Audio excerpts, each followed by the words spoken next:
3 items like a Hex, Boots of Travels, Blink Dagger. If he gets to that stage in the game, it's extremely powerful. But now, yeah, Virtus Pro. So now it's a little bit more of an ambiguous opening for TNC.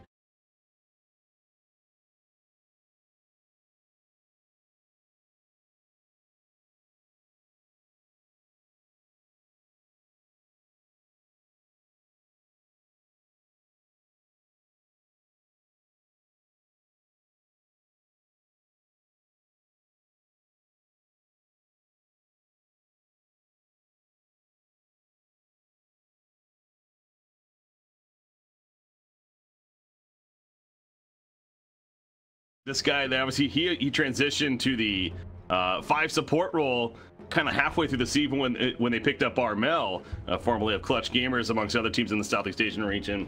And of course, Armel stepped in as the core himself, so Cuckoo decided to play the 5 position. So still just, I don't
they're mid, right? Yeah, no one's hero at this point. And it's the last pick. It is last pick for them. What would Viper be good here this game as well? Maybe go back to the Viper. Seconds remaining. I feel like you're gonna wait to see what the enemy mid picks. That's gonna they're mid, right? Yeah, no one's hero over what you do see here. And it's the last pick. Laning matchups are really last pick for them. What would Viper be good here this game as well? Maybe go back to the Viper. Versatility to be able to pick something that's gonna be good for the game as well. I feel like you're gonna wait to see what pretty much the enemy mid picks. That's gonna they're mid, right? Yeah, no one's hero over what you do see here. And it's the last pick. Laning matchups are really last pick for them. What would Viper be good here this game as well? Maybe go back to the Viper. Versatility to be able to pick something that's gonna be good for the game as well. I feel like you're gonna wait to see what pretty much the enemy mid picks. That's gonna they're mid, right? Yeah, no one's hero over what you do see here. And it's the last pick. Laning matchups are really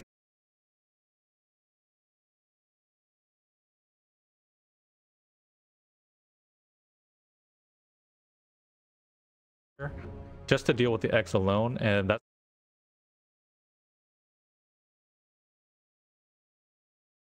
there's so much catch, and it's not the easiest co-op game. So it might just be that they fear the Kunkka in general as a really good hero in this patch. 5 seconds remaining.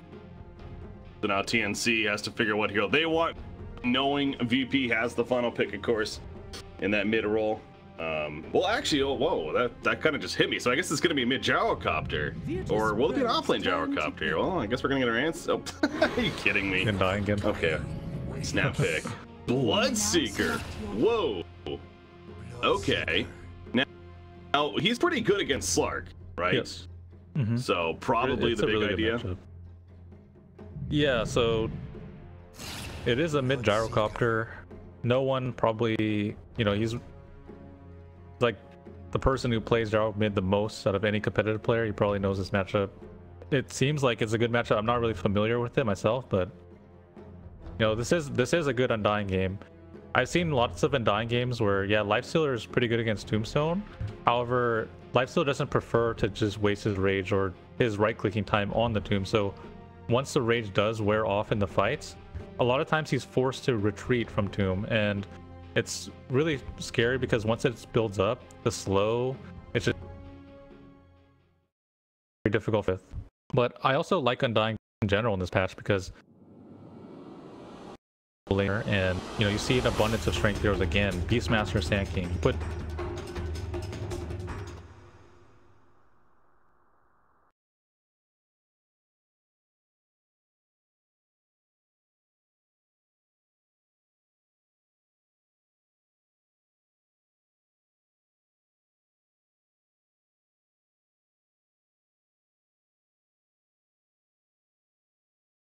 at that point.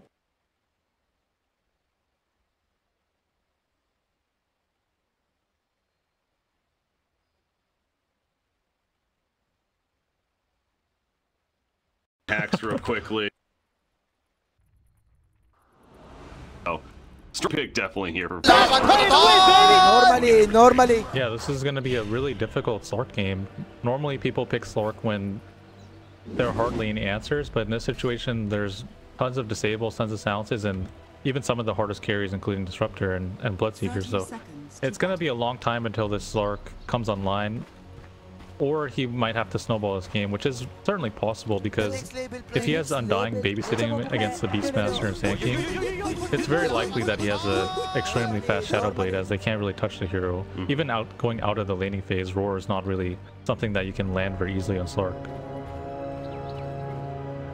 Oh, bottom lane, looks like TNC is going to try to bully out for the bounty rune down here. Meanwhile, at the top, you got Virtus.pro realizing what's going on. They're going to try to take that one, and so it should end up a 2-2 split, it seems like, when it's all said and done. But yet again, TNC, are they going tri-lane? No, well, Tim's is now moving. He's going to head towards they're going to dual lane with the Undying.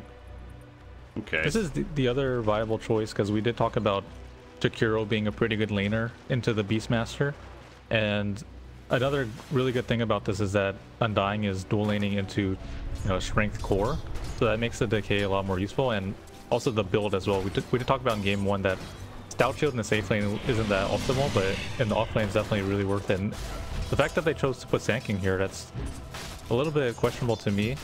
Lifestealer is very, very good in this Nyx matchup. Maybe they felt that Sand King couldn't accomplish much in the top lane, but and maybe Disruptor could accomplish more, and he definitely is. Like, he's pressuring the Slark a lot, but I think the Sand King is best served in top lane and Disruptor in bottom lane, personally. That's a more kill potential on bottom. Well, Roger for now is going to do a creep pull of the Dire creep wave, and caught a little bit of an issue there as far as the lane positioning goes, so we'll see how that works out.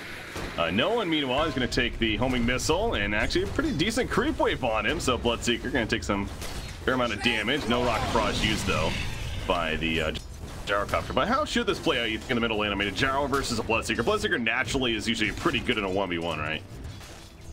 Yeah, I mean, the thing is, Gyrocopter's base damage is really abysmal. So you have a Stout Shield, Quelling Blade, Blood Rage, Bloodseeker.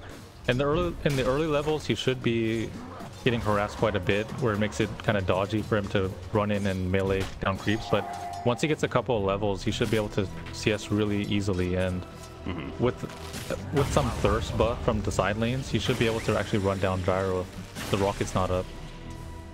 God, Raven really is being bullied up here at the top lane. You see Slark right now, he is 1-1. Last time I checked, that's not pretty good as far as CS is concerned for your position 1 core. So he's having a struggle. You see all the trees are chopped down even by Pasha, cutting them down with those wild axes. Now he's going for Tim's. Thunderstrike already applied the pounce on Pasha to keep his teammate alive for the time being, but it's not going to be enough. Wild axes will snipe out Tim's right there, and first blood going the way of the Radiant, actually. Yeah, the thing is about Undying is that I feel like he's he's best in the safe lane, just because that's where he can completely shut down a lane.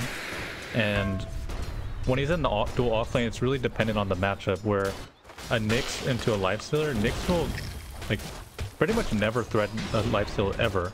So when they're choosing this lane setup, they're giving up Slark's free farm just to give Nyx a little bit extra, where it's not really going to pressure lifestealer whatsoever. Well, bottom lane, speaking of lifestealer, with the assistance of Roger in that caustic finale, they get the kill on the Nyx assassin. Now Cuckoo, he's a little tankier. It's down 16 to K charge now, but I was gonna say he was up to 20. He gets back up to 20, so he had 1,230 life. Again, a very difficult target to kill, but Nyx assassin easier, and Virtus Pro will take it. So a 2-0 start now in their favor. Middle lane, you see Bloodseeker going pretty deep, but again, he's 19-10 against a 9-1 Gyrocopter. But like you're talking about it, this is almost really expected with Bloodseeker when it was last hitting in silly landing phase. Yeah, it's not uncommon for pro players even to miss CS with Gyro, just because of how bad his base damage can be at times, especially in the safe lane. So it's no wonder he's losing CS mid lane. He's actually getting doped so hard. Very fire, doesn't matter. He just runs at him, and with that thirst level 2, he's so fast this early on in the game. Nothing more than Gyrocopter can do. No TP support. Easy kill coming out from no one, and Armel with the tip, kind of saying, you know what, I'll get you next time or something. Anyways, nighttime going to be approaching right here, but already 2,000 net worth in favor of Virtus Pro. What are we going to expect out of this Bloodseeker, by the way? He has the Ring of Accolade. He's going to go boots, of course, but is this something like a Radiance game or a different route? I love Radiance BKB personally. I feel like that's the best way to scale into the game, deal damage, and take the mid game fights.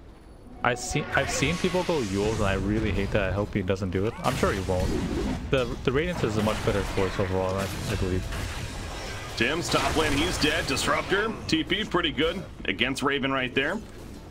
On that Slark, he'll make it out and still remain without any kills for TNC. Another one going the way of Virtus Pro, though. So now 4-0 start for them. Again, that 2,000 net worth lead. Feeling pretty clean all across the board. And the CS chart definitely showing that. I mean, this is ridiculous. Bloodseeker alone has just as much CS combined as a top 3 on the other side. It's not good. And now he has Rupture, so they're perpetually scared of any rotation on the mid lane. It's an easy kill. I'm really kind of scared for TNC right now, just because the Slark's not having a great time and he does need to snowball. It's either he snowballs or we see a Rupture on mid lane, an easy kill. Armel, he's going to be glimpsed right back, and wow, that's ridiculous.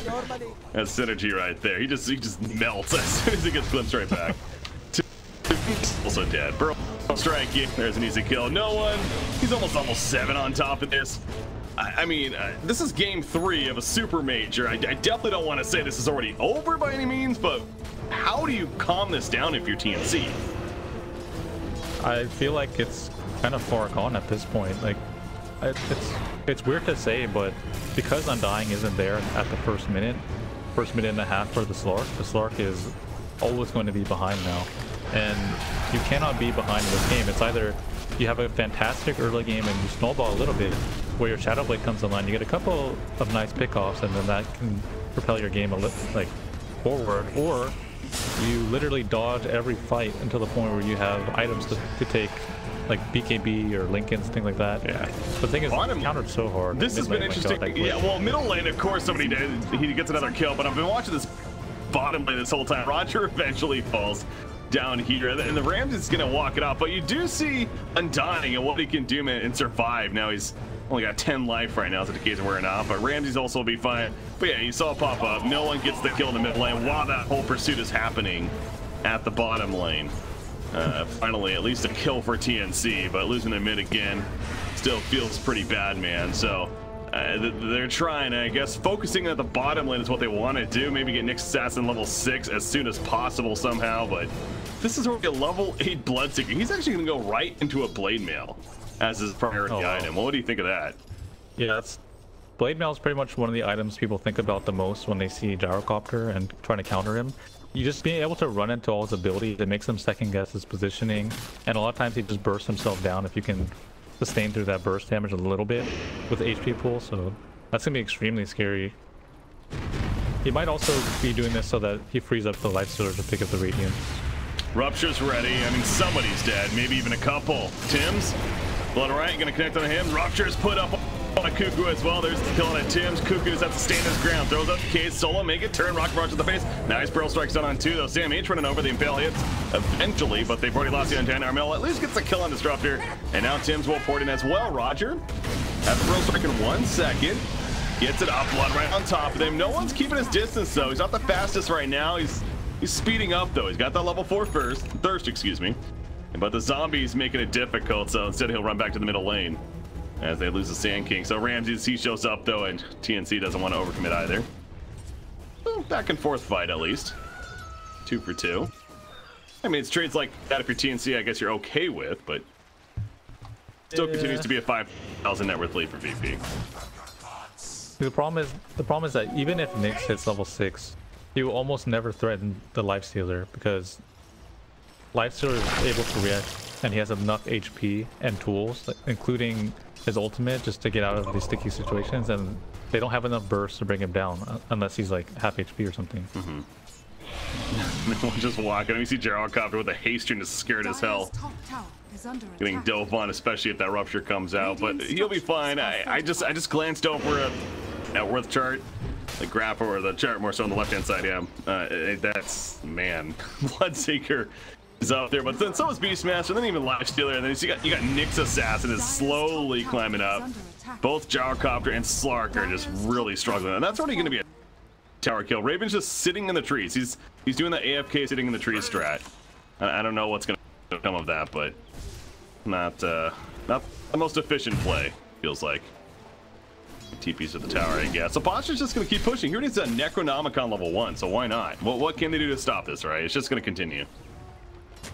Yeah, really nothing. It's really curious that they chose to pretty much secure a Nyx Assassin in a poor matchup. Of the 2 heroes, the hero and the Undying, I really feel like the Undying is the better hero at zoning the Beastmaster, just because any strength hero into Undying is just a free win most of the time, unless they creep skip. So the Nyx is gonna have to use his level 6. He does pick it up right now. It's gonna have to hit top lane. There's no kill in bottom, and if he can connect it on Beastmaster, give some space to Sork to get level 6, or he does have it, but give him some more space. That would be ideal right now. Nope. He uses Vendetta in the face of Ramses. Ramses just rage. He picks up the bounty rune and then he TPs away. They were hoping to at least get the bounty rune. Now they know that Vendetta's been active, of course, and actually Ramses just TP'd over here to the shrine. Didn't even TP that far, but you were talking about this, so try to get something out of this Vendetta. Is there any vision? I mean, Bloodseeker would be a prime kill for sure. A lot easier said than done, though. Yeah, let's see. I don't think they have the damage. Yeah, he's not dying. And Sam H realizes that. He'll fall back. They need their cores to just get more farms somehow. So Gyrocopter head back to the bottom, and Raven's liking this for the time being. He manages to level 6 at least. He's got that regen kicking in from Shadowlands, and he finds a little bit of room for the time being once again. But Lifestealer, he's going to come up here. He's working towards his own Radiant, so I guess we're overlooking that as well. If he's going to go Radiant Lifestealer already, yeah, then Bloodseeker can go another direction, yeah. In this situation, there's only one play for TNC, and they're doing it. Tim's needs to TP bottom right now. They need to be here as 4. They need to take a fight. If they could take a fight with 4 and trade someone evenly and Star gets a little bit, that's worth it for them. Undying, he's basically accepted death at this point. He'll allow his teammates to get away, however. Sam H pops his second Vendetta of the game, and first one didn't really result in much, and this time I don't know if it's going to be any different, unfortunately. He's going to hide with it for now, though. But, of course, Beastmaster's down here. Once again, the Necronomicon now level 2. And he's going to push this tower himself. They smoke up nearby with the Disrupt Sand King. We'll see if they can find a wraparound. Maybe catch Jakiro. A little too far. Yeah, I like what they're doing. All 4 in the bottom lane. They need to take the fight here with the Gyro's level 6. Oh, there's Armel getting caught with a barrel strike as well. The Stack Storm can feel combination. That's easy to kill, start things up. Tim's, he's locked up with the problem from Posture in the back lines. He throws on the next path of the Macrofire as he goes down. However, the Spike Carapace from Nyx Assassin puts out a mini stun, but not going to be nearly enough. And the Blood Right will connect. This is Nyx Assassin dead. Raven, he gets glimpsed back in. No Shadow Dance to use. He's going to melt away. And that's just purely out-farmed showing off right there. Yeah, there was TNC was just completely not going to win that fight at all. thing is, they're not really doing what they need to do to get back in the game. Like, that's a nice decision to make. However, it's a little late and they're too far behind. The first Vendetta needed to hit on the Beastmaster or the Bloodseeker, but using it right in front of Ramses as Prisoners was a dead giveaway on the Vendetta and where it would possibly rotate to, so that they didn't get caught out by that. And when they went to the bottom lane, they committed with 3 heroes, and not only that, but they were the ones to be initiated on. Generally, when you make that rotation, you want to be smoking your supports, and you want to be the team that's outnumbering the opponent so that they're staggering into the fight. But because they just weren't thinking on that level, it was just very easy for Virtus.pro to run at bottom lane, seeing all their heroes showing in the lane, and then just pick them off one by one. We're gonna go for the Disruptor, going for Undying here in the middle lane. An easy kill onto him, and that was a smoke play set up again. Sam H nearby with the Vendetta. I feel like I've said that several times now, and just don't really feel like it's going to really set up in much, though, as this middle tier 1 now in trouble. Again, TNC in his spot, though. They gotta be desperate. They gotta try something. I hear the Rupture going off in the back line. Such a Curie. He puts off the flame on the Macfire put down. It's only gonna help kill himself in the end. And the Blood Red auto attack, or the Blood Rage even, to finish the job. Pasha taking a homing missile, caught it on top of that. Can they maybe get Pasha killed at least? Dark back forward. Yes, they can. They pick up Beastmaster. No one, though. He's still sitting on the floor. Goes off, takes out Gyrocopter. Gonna kill off Undying. They bring back the Nyx Assassin with a glimpse. And an ultra kill for no one already. 19-4 hero kill lead. Okay, I might start thinking about that whole...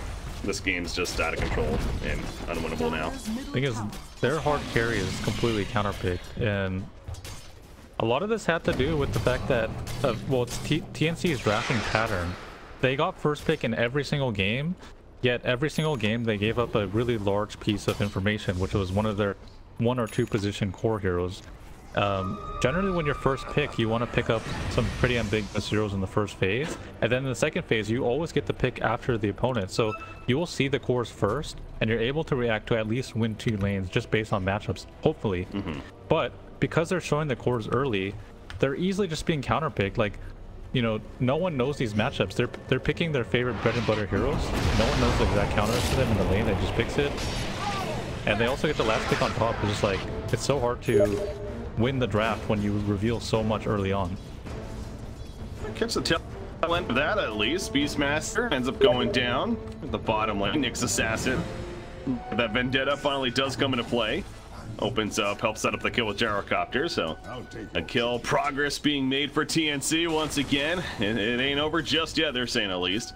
But yeah, it's safe to say, Fluff, I mean, keep going back to it, but this really is a draft issue, and even throughout the series, even in the game 2 victory, there were those question marks, but you know, we're able to still make it work out, get to the late game, and eventually win. But something they'll have to think about moving forward here in their next series. Now again, not calling it just yet, but at this point, again, the losing team will move on to play EG. The winning team will play Beachy Gaming here in Group B. No one, he knows to hide. He almost has to. Oh my god, that BKB is going to be happening in like a couple seconds. Only 16 minutes in. And it's like, once it's BKB, how do they stop it? I mean, they literally can't stop him. He actually has 9k net worth at 16 minutes. That's completely absurd. Yeah. I don't know. I'm all for the theories of how they will come back, but to me, this actually just looks like a complete outpick. I mean, when you're carry, like when you pick a Slark into a Disruptor, you already know that's pretty bad. But then when you throw another core that just counters in the late game, like a Bloodseeker, and the laning phase goes this way, I mean, there's no coming back. I mean, they snap picked that. When a final pick is snap picked as fast as that was, you know that something went wrong on the other side. And that Bloodseeker was exactly that. He's just a hero that we do not see often, but as you've stressed several times, I mean, it makes so much sense here. That's what it's. I mean, look at this. Jakiro's literally gonna kill himself. Essentially, no one finishes the job with the auto attack, but that Blade Mail proving to really pay off. Again, he has the BKB now, so he's level 14. You got Slark's level 10, and then everyone else below that on the other side at this point. So this is an easy mid-tier 2 tower kill. Again, TNC. What do? They're just going to try to push out at least the bottom tier 1, but VP, they're not going to let them get anything. Roger, he's going in with light inside with the Infest Bomb. That's going to be killing Gyrocopter. Great epicenter combination. The 3 other heroes are just going to continue pushing mid. Why the hell not? Oh, going up in the jungle now. Ooh, they almost hit that scan by Nyx Assassin. A little too quick. At least we'll make it out. Yes, Bloodseeker. So is Bloodseeker a very niche hero, would you say? Is it only certain matchups, or is it maybe with these buffs recently? Is it a hero that teams should start thinking about a little more? Definitely still a niche hero. The laning phase is very, very important for the hero itself.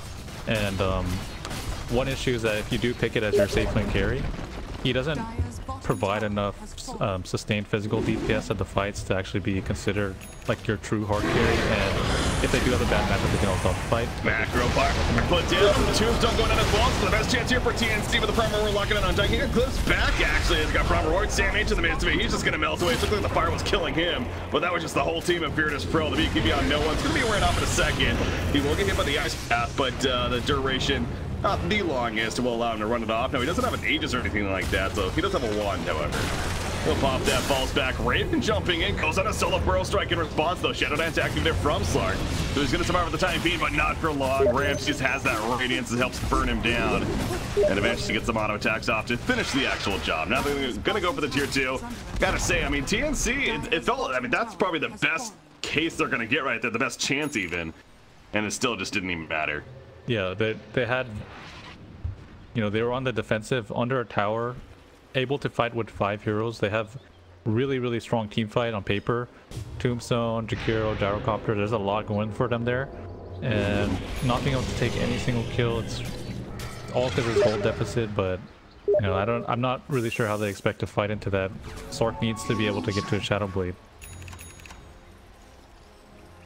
Ramses just kind of walking in casually. And gets that sentry down and to be able to counter war. There you go. They'll take out the observer ward. And once again, going to continue to run at TNC. I mean, Roshan's up, so they could go for that if they really wanted to, but choosing not to, at least for now. I mean, there's no outer tower, so something tells me Virtus Pro will eventually. In fact, it looks like that's where they're going. They're going to go right to the Roshan pit. They know that TNC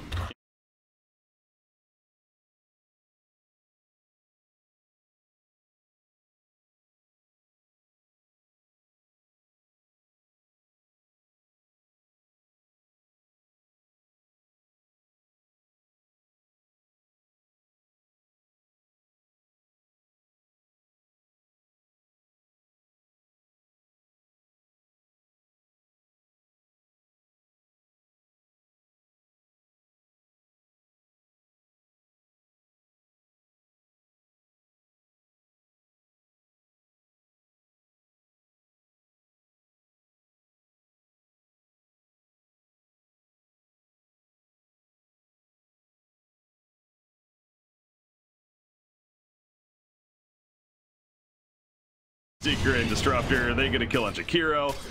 Yeah, you see Slark where he's at. He's farming deep into the Radiant jungle, and it is working for the time being, but there really isn't many places that he can be outside of this, it feels like. So they're down 20,000 net worth, just trying to get that Shadow Blade for any kind of hope, maybe some pickoffs on the Disruptor. That's really it. I don't think he's killing anyone else in this game right now by himself, but even Disruptor would be a tough call. But Ramses, he'll just push up into the base. He's got a Solar Crest now. Feeling even more confident. And again, they'd have the Aegis on Bloodseeker, so Virtus Pro gonna wait for the creep wave, very likely. Push into the base, and we'll see if TNC can actually stop it. They do have Jakiro with that Macro Pyre and a Tombstone. So, I mean, again, the team fight is solid for TNC. Maybe that could be enough to delay things at least. Yeah. Yeah, we're stretching here, I know. We're stretching. It is unfortunate. It's because, you know, here we are, game 3. It's like, I know up, and this will be the last one of the first set of series. The first 2 games were entertaining. I mean, first game, yeah, VP looked pretty good. It's quite a stomp, but game 2, great play out, and TNC's looked solid. So, you know, you kind of hoped after, especially that break, had a really hype game 3, but it's been all Virtus Pro. And Disruptor for now, he may die to the fire. There you go, he's gonna be caught in. No one's also in trouble. That would be the much bigger kill. Ice Path connects. Okay, that is an Aegis though. So they use quite a bit. They get the Aegis. Now they don't have anything. I love TNC's positioning there. It's so obviously the counterplay from the Sand King is always once a hero dies, Aegis you epicenter. Sand King down here. Yeah, kind of missed right there. The Primal Roar locked down on Undying though. No one is sitting on top of him, gets the easy kill after the fact. Raven, Shadow Man's pop, they kill Pasha, so overcommitment from Virtus Pro. And this is the openings for TNC that, you know, you make the game last long enough, maybe get the opponents to overextend, and yeah, that's 2,000 net worth swing in their favor because of what just happened. So you're seeing you like the positioning as well of TNC. So clearly they're still playing to win. Clearly, yeah, definitely. That's a really good move. It's really obvious when teams, you know, the Aegis goes down, the team will swarm it, and then the epicenter to come down. But TNC thinking a step ahead, anticipating the epicenter and completely dodging it. That could have been pretty much the game right there, or at least 1 or 2 cores would have died in that engagement had the epicenter landed. Off to the side, they smoked up. I don't think they were seeing this. Ramsey's kind of walking into them, and will expose at least the Undying. See some ward battle going on, and eventually open wounds on it. Tim's, he has a rage as well. He's not going to care about the Macfire or the Ice Path. Gets the kill on him. They will lose Disruptor though. The rest of TNC running away. Burrow Strike hits 2. Nyx Assassin and Undying. Call down, putting out. Gonna zone them away, scare them off. Blood right, Sam H. He has a rupture. It's that awkward spot if I can keep running, but I'll die if I do. So I really didn't have a choice right there except death at that point. And there's 2 dead. They both have a buyback though. Something tells me we're gonna see that come out from TNC, because again, why not? There's Nyx Assassin. Jakiro, it's only 8 more seconds before he's back up though, so maybe that will be enough for, yeah, Virtus Pro. They're gonna fall back for the time being. So Jakiro won't need to use his. Still early on in the game. Pretty fast resurrection, but the item progress will continue, of course, for heroes like Bloodseeker especially. Now, you know, he's working on not only a Maelstrom, but into the full Mjolnir. After that, he's already has 17 more 100 gold saved up. He did finish an SNY in the meantime. And Lifestealer just got something. What is on the here? Oh, Yasha. Okay. Casual Yasha for now. All right. Lifestealer. I mean, one of the issues with the lineup is that they can't really break the high ground without pickoffs that easily. Usually the way that their lineup breaks high ground is with Aegis on the Lifestealer and a couple more items where you could just run up, rage, hit the tower a couple times and back off, and then rinse and repeat. If they truly wanted to end this game the fastest way possible, he would just rush heart, and then he would just run up the hill, rage, heal up with the heart, and then come back and do the same thing over and over and over again. And they would have given the Aegis. However, you know, they don't really need to rush anything and give TNC an opening. It's pretty much their game to lose. So as long as they just find out the items they need to get the next Aegis and then go for the high ground, that will be the key to this game for them. I'm having flashbacks to game number 2 in a sense, where we see TNC just really sticking together as a team. Now, obviously that game was much different. It was 2,000 net worth, maybe at the most for Virtus Pro for most of that mid game, so a much closer one. But still, we are seeing a bit of that as I say, the Nyx Assassin will get caught. Despite being in Vendetta, they see him, they got the vision, the tombstone's put down, but Nyx Assassin will melt away. Rogers got the call down. Raven, the pounce, it looks like it does connect. Sand King, he may end up falling, yes. The static storm in response to Armel's caught, and the Wild Axes tear right on through him, as well as no one sitting on top of him. He has to pop his BKB though, because of the macro power protect as well as the ice path. He's just gonna run down Raven. Raven just kind of running around like a chicken with his head cut off right there. Not much more he could do at that point. He'll fly back, as will Gyrocopter. Nyx Assassin staying dead though, so Virtus Pro finally starting to break through into the base. Maybe not so much. And Ken gonna be held off just a little bit for now. Yeah, they're holding on with these buybacks. I like where Cuckoo's head is at. He's gonna go for Blade Mail. I've actually won a game that looked impossible like a competitive game where I think it was on Team Liquid, where I told the team to go like 5 Blade Mails, and we actually like surprised the enemy team. And you know, this is one of those situations where if you get 5 Blade Mails, you can actually do some work. And another cool thing about it is if you Blade Mail Nyx Assassin, it actually looks like Spike Carapace, so you can kind of play mind games with opponents. That's a good point, yeah. Yeah, that would be quite the strategy. And you know, it's stuff like that where again, when you're down by this much, then kind of have to think outside the box almost. But yeah, something tells me they're not going to be. Oh yeah, Undying does have one queued up, sure enough, on himself. You know, how's that level 15 coming along, by the way? Okay, he's 13, so he's getting there. We talked about that overpowered talent last game. We saw it come into play. Tombstone on death. This is the place to use the buyback and then done. Yeah. Get 3 tombs up. Possible. Bloodseeker, he's got his Maelstrom finish though. Obviously, Virtus Pro, they're just keeping TNC choked down in the face. Sand King does have that gem. We saw that come into play earlier to catch the next assassin as well. Lifestealer finishing in his own S&Y with that Yasha. But Virtus Pro, I mean, they're not overdoing it. They did it. I feel like they kind of gave themselves that one time that's like, all right, maybe that was a little too much. You know, again, the 2,000 gold swing in TNC's favor. Now they're playing it safe. They're going to wait for another Roshan, who could be up in a matter of seconds here, but probably going to be at least another minute or so. Yeah. Before that's up. Thing is, I think about the game too, and I feel like a lot of it just comes down to VP's confidence and them potentially just wanting to try a different strategy, where they know that they can afford to drop a game. They go for this carry less track, which is pretty dubious at best, and it doesn't really work out. They did have a nice game, but in this game, you know, sometimes when the best teams in the world lose, they get upset and then they just want to crush the next game. This is one of those situations where they're just bringing their A game, like no shenanigans. Yeah. We gets the 18% rupture damage as he gets level 20 on Bloodseeker. And, you know, just kind of a food for thought as far as in a game like this, such a big lead, just kind of stuff to talk about. And Ags on Bloodseeker, what would you think? You know, getting those charges on the rupture. Not on a core. It's just a waste of a slot, really. There's much better options like Butterfly and Salt Kyros, but it's definitely really cool. Yeah.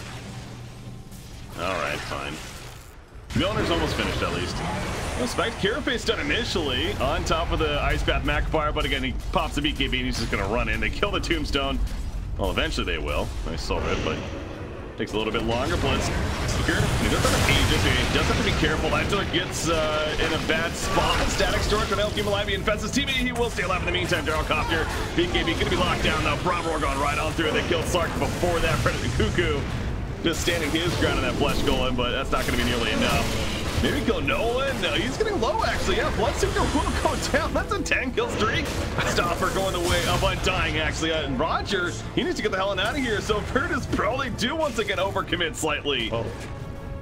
And well, Bloodseeker dies for the first time. That's a lot of gold going the way of Undying. As here comes the response up from Roger. Epicenter with that Burrow Strike, and they're going to clean up Cuckoo. He's got 52 charges of decay.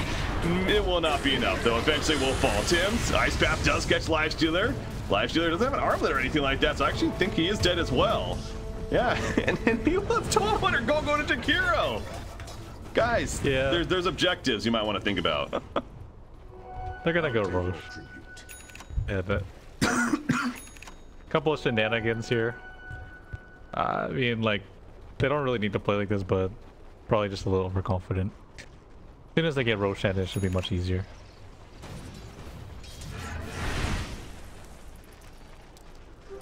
They'll never see this coming. Wow, look at that Jakiro's level. Oh my god. That 30% XP and just everyone wiping in front of him. Almost level 20. He's the highest level on his team. By at least 4 levels.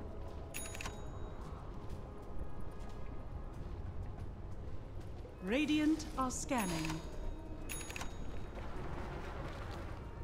Breaky, did you DC? Oh, I had my mic muted for you. That would make sense. Okay. Okay. It should be good now. But no, I was talking about Undying also, you know, with the farm that he got. He actually decides to go Force Staff over the Blade Mail that he had queued up earlier. Rip. Utility, yeah. No Blade Mail. Oh, find a Roshan. Can't see him. I mean, we quite still think can make it happen. Static Sword put down though. Glimpse away solo using it on a Slark. He popped Shadow Dance though. Trying to run back in. Raven wants this kill. He'll get the kill on Disruptor. Roger. Burrow Strike. No Epicenter though. Pasha. Locked on a Gyrocopter, but it's just by himself at the time. No one. They turn their attention to Raven. They kill Raven pretty quickly. Doesn't seem like he's been doing a whole lot though. Chances though. The max part by Tensi is going to melt away. The mechanism not going to save him there. And now there will a Soul Rip. Now Cuckoo, the decay stack's not going to be nearly enough either. Roger just comes in with a late Epicenter. It didn't even matter at that point. Gyrocopter ports away, but Virtus Pro now very likely will go and, well, maybe not actually. They're going to go for the base. I mean, 3 heroes are dead with no buyback, so yeah, they just want to go for objectives here at this point. Yeah, and I like that Ramsey's turned off his Radiance. He's just like, no, not again. That gave him the only opening that they could have hoped for there. And then he just turns it back on now, but you know, that kind of a nice little feature of Nyx versus the Radiance Lifestealer, being able to actually lock them down before you get the rage off. That's just one opening. That's really nice for ENC, and they probably won't get it again. Yeah, I saw that earlier too, and I'm glad you pointed that out because that does make a lot of sense. You're talking about with the spiked carapace. Always you get that initial stun. Speaking of Nyx Assassin, he's not living through this one. 50 seconds, he's gonna be dead for him. Virtus Pro looks like they're starting to do it now finally, and officially break through in TNC space as they get the bottom racks as well. Middle range rack just about dead. Primal Roar locked down onto the dying. They're gonna kill him off the bat. Armel pops a BKB. Black Cannons, they're going for it. Raven jumps in.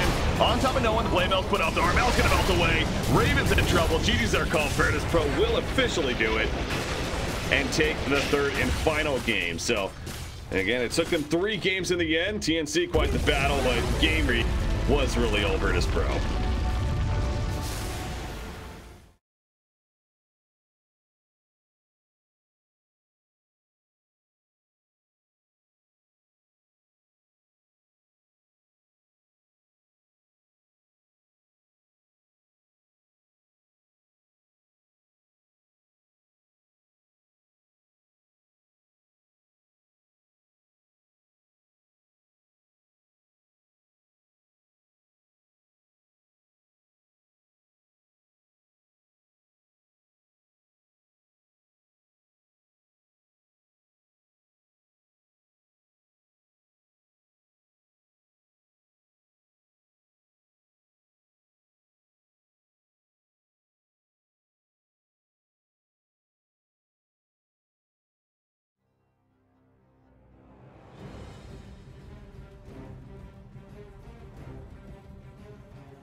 Yeah, so that wave of terror with the boundless strike from Monkey King at this stage of the game is an insane amount of physical damage. This wraparound from Newbie, Kaka's got level 6. So swap again. Indeed, it's going to be Liquid making the first play. They're going straight away onto Moogie. Shackle shot there, Moogie's down. There's the hook on everything being thrown down onto Matulaman. They get the kill response. Requiem comes out from Miracle, limiting the damage that can come out from Newbie. They've being chased here. They've got the axes from Mind Control to allow Liquid to get the 2-for-1 trade. As they really did throw everything onto Matulaman that Newbie. They came in with what, a Fiend's Grip, a hook shot, and a Laguna Blade. But at the end of the day, it's Newbie losing the team fight. They end up losing 3 as Liquid chase on down. I mean, just like you said, they threw a little bit too much, and I don't think Moogie expected to get initiated on there. Just a quick swap into a triple raise. Far too much damage. Come back towards the mid, but of course that tier 1 taking a lot of damage from Liquid. They have a pretty strong pushing lineup. They really do. They're very strong. And you'll get what you wanted also, by the way. So What's you're going getting on? the non-battle Fury Monkey King. It's going for the Echo Saber. I like that a lot. Because you absolutely want to fight with your team this game. Yeah, and Echo Saber does so much, especially when you've got as much minus armor as the team has. It's a lot of damage. The only sort of trouble for the Monkey King for this game is that there is a lot of disable. It's very hard to sort of disrupt that 1, 2, 3, 4 boundless strike. So it's very hard, it's very easy. Very easy. So he's got to be careful in that aspect. So I wouldn't be surprised if he goes Echo into BKB. Look at all the, I mean, this is also the thing that we didn't touch on, but it was something that comes out from the first 2 picks. They have a lot of deep push. So there is that Dragon Knight, but with Power Shot, with Axes, they have a lot of ways to just force out that wave to make sure that Newbie can't just push us. And look at this, we have 5 versus 5 mid. 10 heroes in the mid lane. I've seen this in the past, how Liquid are very intent on keeping tier 1s alive if possible. Yeah, Especially they're under that mid tier vision. 1. Newbie does see them there with that ward. But this tower, Liquid allowing it to drop into deny range. And they're going to go for this deny. Miracle wants the last hit in the deny. He gets it. Why does he want the last hit on the deny? What's he doing? Idea. Miracle. Oh, he's a little jokester. He just didn't want GH to get it. 2K gold lead. Yeah, it is, but as we're seeing, this is still a very big Dragon Knight. Yes. Top. Dire's top tower is under attack. But I think there certainly is the worries you say. If they're not able to really take towers early with the Elder Dragon form, so as the game goes on, Liquid's push after the fights is going to be that bit stronger. Yeah, they get A skilled. bit faster. They skill pretty damn hard. Newbies, they've got a DK and a Lina.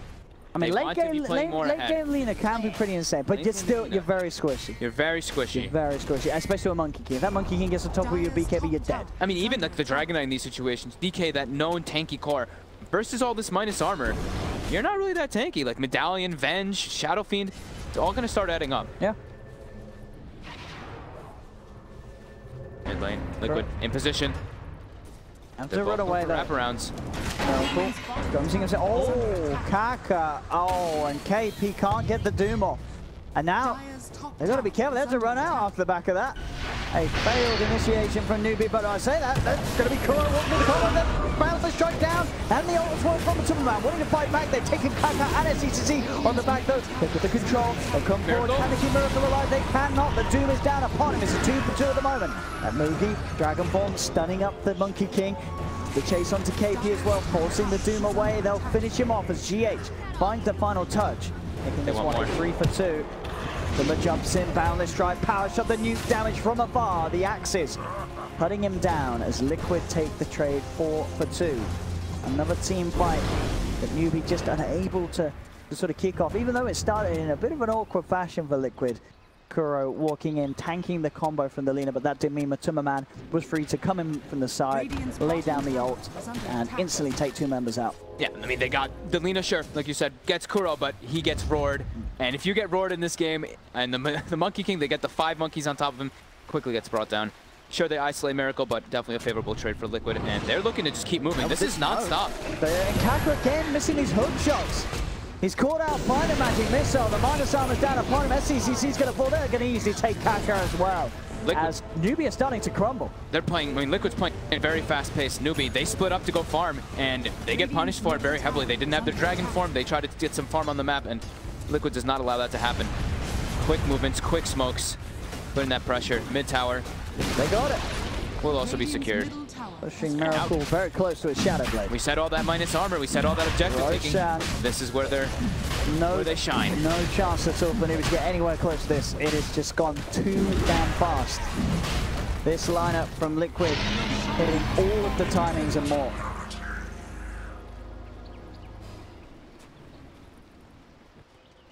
Deep wards as well, so they do see Nubi's heroes. So they see Mugi farming bottom. They see Kaka, of course, farming top. They know that they're split up. Matu is already on the prowl. What a fair bit of money. Let's go Shadow Blade queued up next on Monkey King. Okay. Yeah, this used to be like the build, right? You just go for that. You sit inside your ulti invis. You can go look for pickoffs too. You might even go for a Silver Edge this game versus the DK. It's a possibility. They have 2 Shadow Blades coming out, so one of them could go for it. Yeah, especially as they're ahead, forcing sort of Nubi to invest more in detection. Yeah. Would be nice there. And the Fiend's Grip. I'm gonna come down and whoop. Yeah, you should have messed around there. All of deep. They took that. So 5 heroes are spawning. That's Liquid at side lanes. Push up side lane and mid lane. The opposed lane. Miracle Shadow Blade. It's complete. Then that's Nubi getting away with the push. Waiting for the trees, but not going to be heading anywhere. This one. He is continuing. Might try to fight though. The DK form's going to be ending soon. They're going to CP, but he is out. Mugi check CP's away. They're not going to be able to catch him. And they catch. Oh, bottom. I'm not now with that. Through the trees, get the kill onto Kaka. Could you? Did you see that? I didn't. I was looking at. He was standing in the trees, watching them, and then he just forced himself through the trees underneath the tower. Unless I'm crazy, but that's in here. Did he misclick and he just forced into that. He must have misclicked. I think he right? I think he double tapped TP and he forced himself into the tower. I was looking up top. I was looking at the top. So it looked very weird. If you saw it, I'll take your word for it. We saw a little bit on the screen. It was just forced into the tower. It must have been that, as you say. I think he went to double tap TP. Mid. The classic old school combo. Oh, he's dead. The 6-minute Sentry Ward spots him out with the last minute. Oh, SCCC has one of the damage. Magic Missile. Doom. The Doom onto Miracle, holding back the raises. SCCC will be fine, but Miracle may not. Miracle's looking like he's going to die. He's got Aegis. He's gone. Deny the Aegis. What did he do? It's okay. He's coming back. He's gone. SCCC lived though. He did. He got out. He got out. Imagine if that, dude. Imagine if that Sentry Ward, right? That extra duration. That extra duration. Oh, top. They got it. Again. Kaka's having a really rough one this game. How's he doing on the KD? He's got 8 deaths. He's 1-8-4. All right. Had a couple unfortunate hook shots. His teammates did block a few. Mugi. Now they'll get a punch back onto GH. They certainly will. SCCC coming in to join up with the fun. Well, for 21. Well, the kills are there for Liquid, but it's only a 2k lead because of the fact that this DK continues to farm very well along with SCCC's Lina. 2 cores keeping up, as they do normally do on Nubi, even in games where they are behind in kills. They're very good at finding the farm. I mean, all of them, even Kaka. Kaka is 1-8, but he's 4,300 net worth. He's at Treads in the buckler going for that guard. Yeah, is he 15 yet on the SF? What talent did he take to be checked? Not there. Not yet. Bottom lane, another tower to be taken by Mind Control's army. Radiant's bottom tower has fallen. MC hasn't bought anything else yet, right? Okay, so still 4-staff Medallion, might just finish the solar. Maybe he goes for Blink.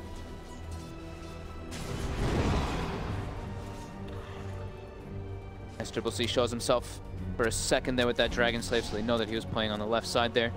They might go try to hunt him. That is what they're doing. Matu. Shadow bladed up. Trying to get some information for his team. And then he just started. So this is usually the big timing here for Nubi. They've got this single BKB, the important one on Mugi. He didn't take it. He didn't take it. So of course he wouldn't. I was looking for it. I mean, you're right. The presence are affecting buildings. This game would be, out of all the games to get it, this would be the one. They pushed pretty hard with it. I guess movement speed is just too tasty. I mean, 30 movement speed. 30 movement speed. We'll see it one day, I'm sure. One day, eventually. someone will believe At least in we a get full to right see click. the Shadow Fiend. Oh. Yeah. Maybe level 20, he's gonna take damage. Are you sure about this? Are you sure? I'm telling you, Miracle goes his own way. What's that? The Shadow Rage damage is still plus 150. It's still 150. It's still really strong. It's still very strong. Smoke up from Miracle and GH. They've got the blink on. Mind controls Beastmaster as well. How's GH doing? Okay, just Arcane's Force going for mech. It's been kind of quiet, but landing some nice shackles. Oh, and there it goes again. Another setup, another kill. It's done. Indeed, the Doom down as well onto Miracle. Mugi's coming in with the Shadow Blade, but there's the Timberman with the balance strikes, turning around with the Wukong's command KP. Beaten down by Monkey King with the stick, but the Fiend script looking at it, there's the gap for the shackle shot. GH cancelling the combo here, and now Mind Control slides in, has the roar onto Lina. SCCC forces himself. Can he get away? Tries to turn with the Light Strike Array, but Mind Control will dodge it. Still though, SCCC will live. Is able to get himself just far enough away. Matuma Man is hunting, misses the Boundless Strike. It's absolutely no one. Now he's getting called out by the Shadow. He's dead! Oh no, they're going to fall apart in the He's done up. Kaka's back in. Mind Control dies as well. This is a funny game. I like this. Oops. Matu. It's a pretty thin line on the back. It is. It's like, you know. It's thinner than Fisher, I think. It is thinner. It is quite a lot. By quite a lot. Yeah. It's like, yeah. It's a hard Fisher. Yeah. It's like Fisher on max difficulty. We'll let him on. Once. If it does it again, though, we'll call him out. We'll call him out. Well, I mean, we kind of are calling him out. Miracle top. Looking for Requiem. Oh, he's got it! No, he hasn't! He's not got it! And Faith is not coming in. And now he's in trouble. He's in so much trouble. He's dead. There we go. Kaka hits that hook shot. Liquid are throwing. They are falling apart. They have the lead. They were playing perfectly, and now it's just death after death on the course. They got to be careful. As Nubia are getting themselves right back on top. Punished for their mistakes. Oh boy. Look at that swing. Ouch. Gold and experience. Now it's time to get the BKB at least on the Monkey King. Miracle going for Manta. See that farmer. And now Bounty runes are up. Looks like two for two. Every coin helps. People are going to CCC Lincoln Sphere, the next item to buy. Okay. Going fully in on sort of the defensive items. Defense talent too. 350 health talent. I mean, that was quite a while back. But. And full halberd on Mugi. Pretty crazy how that turned so much. Like the levels were pretty close before that whole situation happened, and now it's a level 18 Lina, level 18 Dragonite in comparison to a 16 SF, 16 Monkey King. Gotta watch out with those mistakes. Certainly do. Halberd is going to cause so many issues for the Monkey King in the fight. They're trying to smoke and take a fight before the Shadow Fiend gets the souls back. They've got everything available too. Here we go, Newbie. Miracle trying to acquire those souls before they even look to take that ward down, and they've hit the scan as well. Yeah. Liquid are aware. Mugi is farmed. They what a problem, Liquid. Radiant's middle tower is under attack. They are spotted by the ward. And Kuro, he's going to walk in head first to the team of Newbie. They've got the shackle shot, the hold back KP, but there's the look shot from Kaka. Comes in, gets the two-man cogs. Mind Control will be able to force himself out, but GH will be left behind. This ward, it was about to despawn. They get just a little bit of vision from it. They're able to see Liquid coming in. They get the instant doom on Miracle. They kill Kuro right away, and Liquid has to disengage. Again, Liquid getting punished. See how much Newbie can get out of these 2 kills. Let's get some control over the Liquid's half of the map. Pushing in those lanes. And even though we were saying Kaka, he had a little bit of a couple rough ones, but there you go. Just one little hook shot. Bang cogs. Still pretty farmed on this clock too. Why did you plant a tree? What? Kaka just planted a tree. Like that, by the ancients. Oh, he did, huh? Why not? I like it. helping the environment.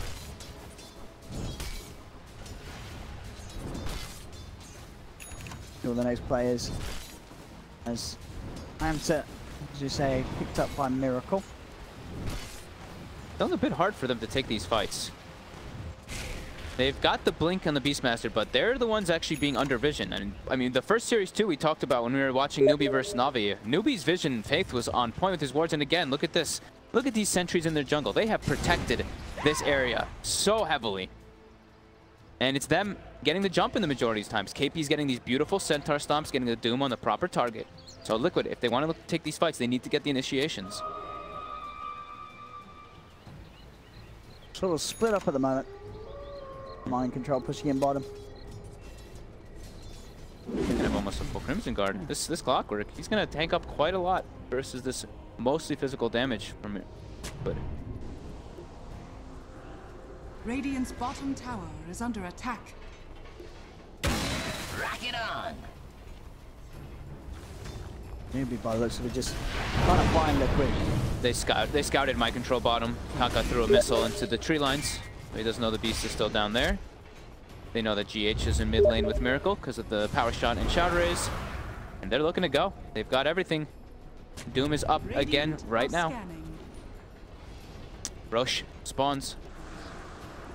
They will see that sentry was placed down though, Liquid, so they'll know. They'll know that something's coming in. They are preparing for it. Radiant's middle tower is under On the high attack. ground. So we'll scout them, but it's a hard place for Newbie to fight into. The back off. Yeah, that circle right there. The ideal position for a Monkey King. That was the dragon form used that whole time too. Mugi had popped it before they even tried to jump the fight. I'll use it to continue to farm that a little bit closer to the AC. Liquid just really wants to play around the Roche, play around Aegis so that they can take fights versus the Doom in particular. Get that Aegis, Doom gets used, you're okay with it when you have Aegis. Their Roche control is much more important than Newbies. As we saw, as long as they can sort of buy themselves a few seconds, they'll have the power to take it very quickly. Yep. Will be the worry for Newbie. That's Triple C. Lincoln's finished, level 20. The levels on those cores. Level of the same Miracle on 19 at the moment. 19. I'm waiting to see which town you think. He's also going to be building toward Lincoln's. I think BKB on Matum finished now, so I think he could also go for Lincoln's next. I'm going to mech on GH as well. Okay. So he can tank up a little bit through all that damage right now.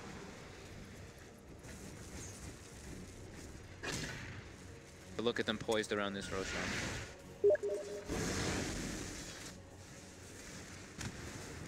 How many 4-steps are there on Liquid 2? They've got the 2 that I saw earlier, and I think that's it. They have 2 ways to try to like disengage the fights away from that Clockwork and away from that Doom.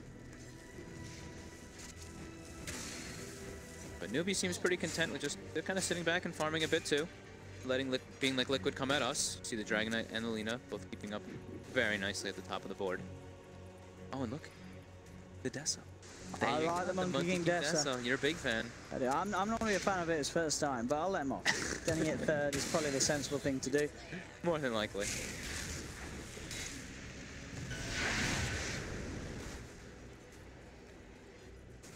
Both teams sort of waiting for the other to try and bite.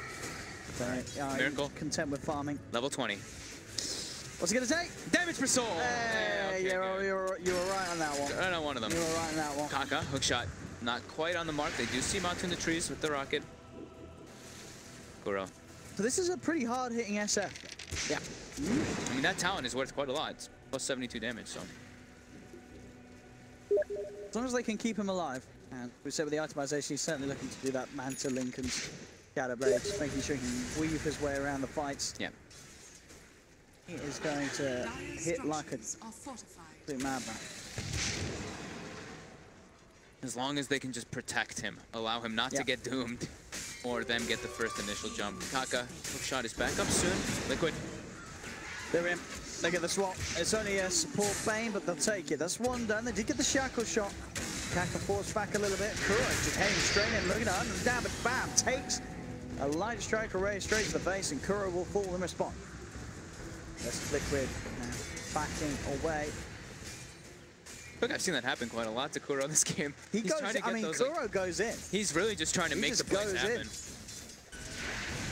Which is great. I mean, it can work. I mean, oh, they're looking for something. They know SCCC's bottom. Look, they were trying to take advantage of it. I saw them pinging up on that high ground there, but they also have their top lane pushing in. Another Vlads. Vlads is back. 3 games. 3 games, 4 Vlads. Did we have a Vlads in the first game that we had? Nah, no, we didn't. Right. We had it on a Brew, we had it on a Naga Siren, and we've now had it on a Beastmaster. The Beast and the Brew make a lot of sense. I mean, the Beast, it makes a lot of sense this game because everybody's right-clicking on Liquid. You know what I mean? The item is back. That sort of lifestyle as well. It's going to be nice for Liquid. That's good to see. They're looking for him. There you go. Oh, he was quick. The shackle connects. Oh, it does. So they've got the roar. Yes, they do. SCCC. Round out. I mean, they have so many ways to break the Lincolns. Like the 4 stabs, like most of the Wind Ranger's abilities as well. Liquid getting themselves some very nice pickups, much needed. 70 seconds, no Lina. They want more. Oh, they do. Matsu. Kuro's in. With the balance, there's going to be the buyback. BKB from Moogie comes out, turns towards the Monkey, but the swap from Kuro. Trying to get space for the Monkey King, but it doesn't matter. Yes, Laguna feet through. Drop down to Timmerman. The Monkey King is gone. And a buyback from SCCC. Looks to be warranted. They may be able to get more out of this. Roshan is up, but they want to try and take it. They'll do that. They're going to head straight to Roche. So Matu just got instantly dragon-tailed, it looked like. Yep. And then into the follow-up. Yeah, Kuro tried to swap him to sort of keep him away. Yeah. But indeed, they had the Fiend Script, Laguna Blade, everything onto the Monkey King. Yeah, he didn't get his BKB off either. No. I think he needed to pre-BKB. And now he's actually going to buy back. They're looking for the fight around the pit. I think it's low. Newbie. 600. They've got it. Roshan and Aegis into the hands of SCCC. But bottom, they're going for the split push on Liquid. Straight up though, Mind Control blinks back. Kuro with the Magic Missile holds back one, but face there with a Nightmare. Kuro will glide his way up thanks to Mind Control. Meanwhile, top, they're looking to try to get some pickoffs. They will find Kaka here, but he hook shots away. He does. SCCC's actually there looking for a turnaround with the light strike and the right clicks. He brings GH down very low, but the wind runs there. GH will be fine. Toman pops the BKB, looks to turn towards Kaka. Light strike holds back Miracle, but Kaka's still in trouble as the Jingu Mastery stacks up. Kaka gets taken down. Back on bottom.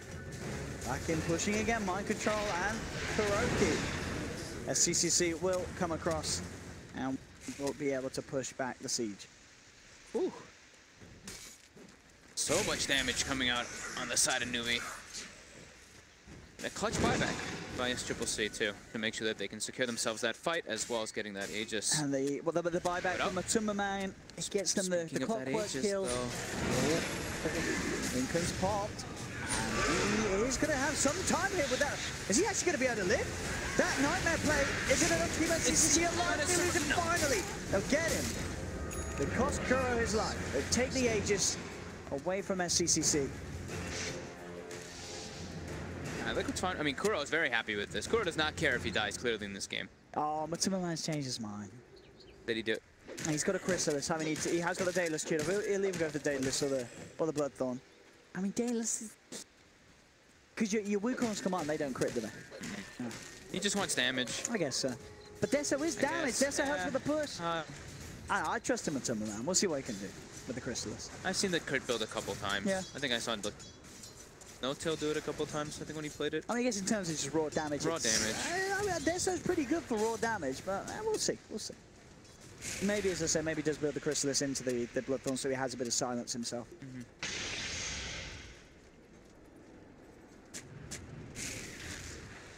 Very close game, 26 minutes in here. It's like 36 minutes in, actually. It's like that even. Going on. Yeah. Yeah. Who's got cheese still? Alright, Moogie still has the cheese. Yeah. And a full AC finished up and 2,600 I mean, he's a problem. How many times have they killed him? Once. Just the once. Just the once when they swapped him early on. He is... If he gets that 25... I mean, they've got so many tanky frontliners, right?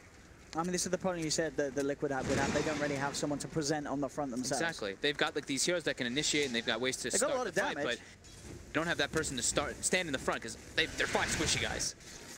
5 squishy heroes. Kaka Farming pretty deep in it. Miracle will rev up the Requiem.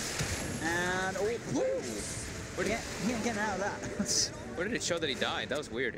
For me, it showed him like actually go to the Ancient. Oh, really? We saw him die in the mid. I saw him die at the Ancient. That was cool. That boundless strike coming in just in time. Did they get experience for it? Yeah, they did. Yeah. Okay. All of them got experience for it too. That's so weird. That looked so bizarre on my screen. Liquid. Still looking for something here. They smoke right away afterwards, looking for a kill. They can quickly push the base if they get one more kill. Well, there's an MKB on SCCC, so they have to watch out for this Lina. If he finds his position, he is going to tear through these heroes. They look to open up, but then this instantly response. They're going to blame on the Kuroki. Kuroki will actually be pouring in the found the trade onto Bay and moving in. KP is dying. They've got the Doom down onto SF. But look at this. He's just standing and right-clicking. Miracle just punching back onto this one. He will fall. He's got cheese. Back up to full health on the Dragon Knight. That's the third taken here from Liquid as the last remaining two of them have to run away. Again, trying to open up that fight for Kuro there with the swap, but they just don't have the brute force to take it. I mean, this DK's got 50 armor. He actually tanked up so much damage there from them. Look at this, 3,600 from Monkey King, 2,700 from Miracle's Shadow Fiend. Mugi just being the rock for his team this game. So if they could just get the DK on the front, you sort of saw the intentions that they wanted to get KP out with the quick swap play, and KP does have to buy back. Still a newbie. Can't help but feel they are looking to be in a better position right now. As for all the push the Liquid did have, this game goes on. As long as Mugi can get in the front and SCCC's given the space to punch in. Yeah, they have to find ways into the back lines. I mean, Matu did a great job there in that game. That fight, he got his ulti perfectly, got the boundless strike on 2 heroes, but it's just Mugi. If he didn't have the cheese maybe in that situation, then he'd probably die, but showing how much of a beast he is right now, and level 25 already. Do you like the Daedalus on Monkey? I'm not crazy I'm not sold on the Daedalus. I'm not crazy about the Daedalus, no. Yeah, I mean, I guess it is still a lot of raw damage to help for that. It's plus 80. It's a lot. So, it is nice for I mean, you just don't like one. Sure.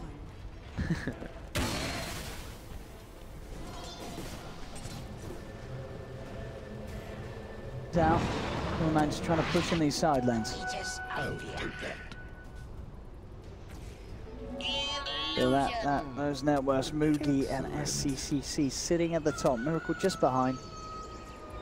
But Summerman continuing to sort of struggle to keep up with the pace of the other 3 cores this game. Yeah.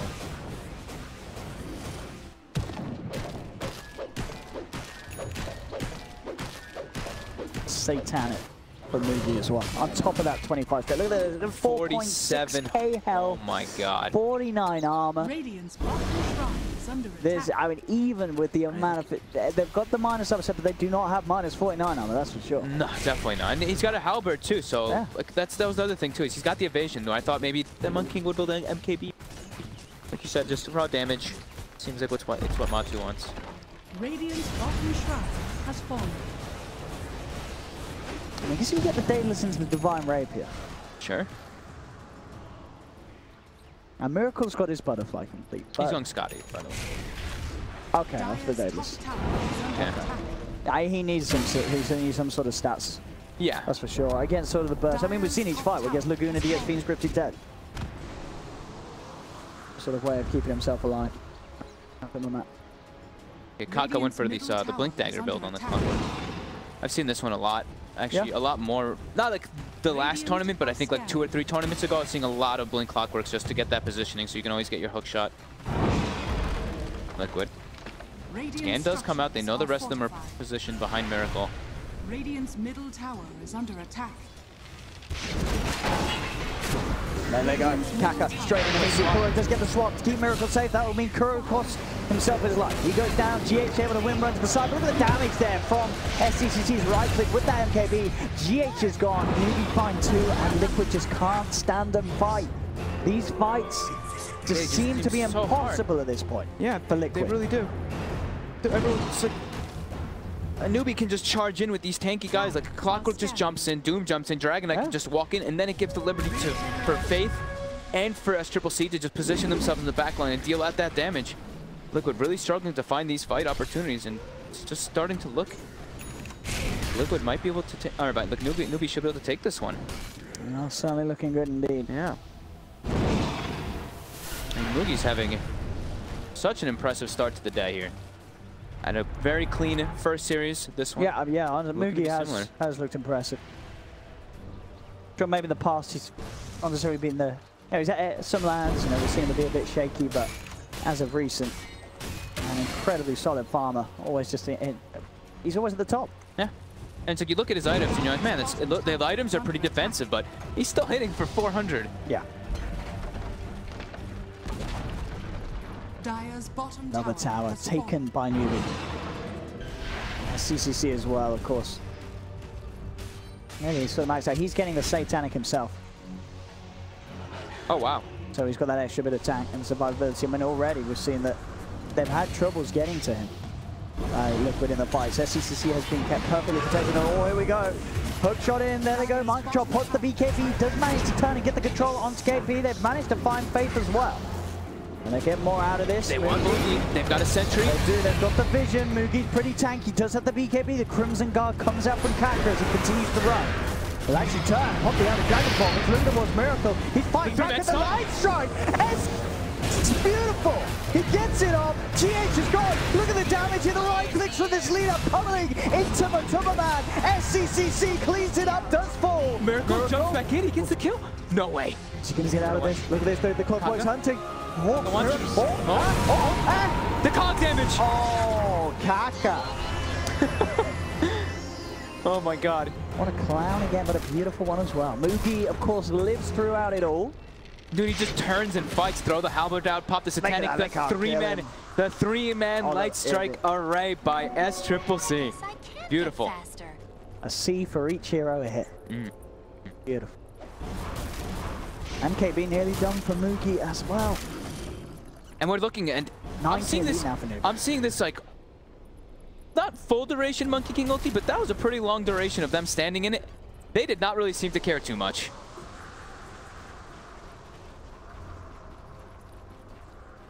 It certainly does feel that this game now. Holy crap. It's hard for Liquid to take. I don't know how they get rid of Mugi in these fights.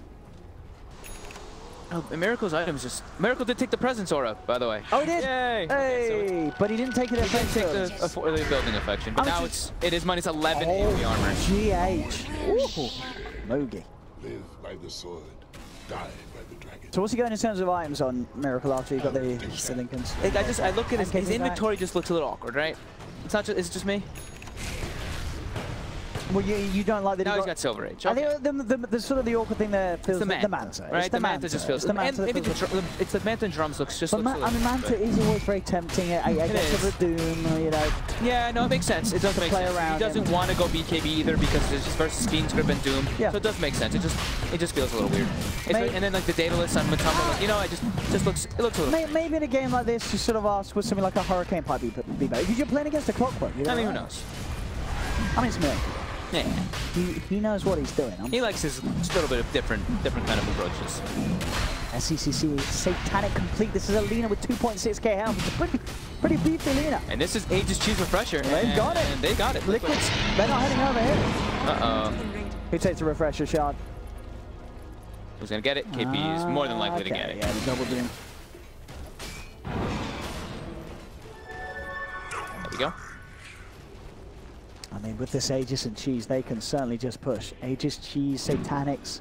Double Doom. The double Doom. Double Doom, double BKB. And how's our buyback situation looking? It's just GH with that on cooldown, but everyone else doesn't really have money for it. Only Kuroki does at the moment on the side of Liquid. There we go. Fortifications out. Look how SCCC can just sit so far back with that Dragon Lance, with that. Oh, the swap! Into what, though?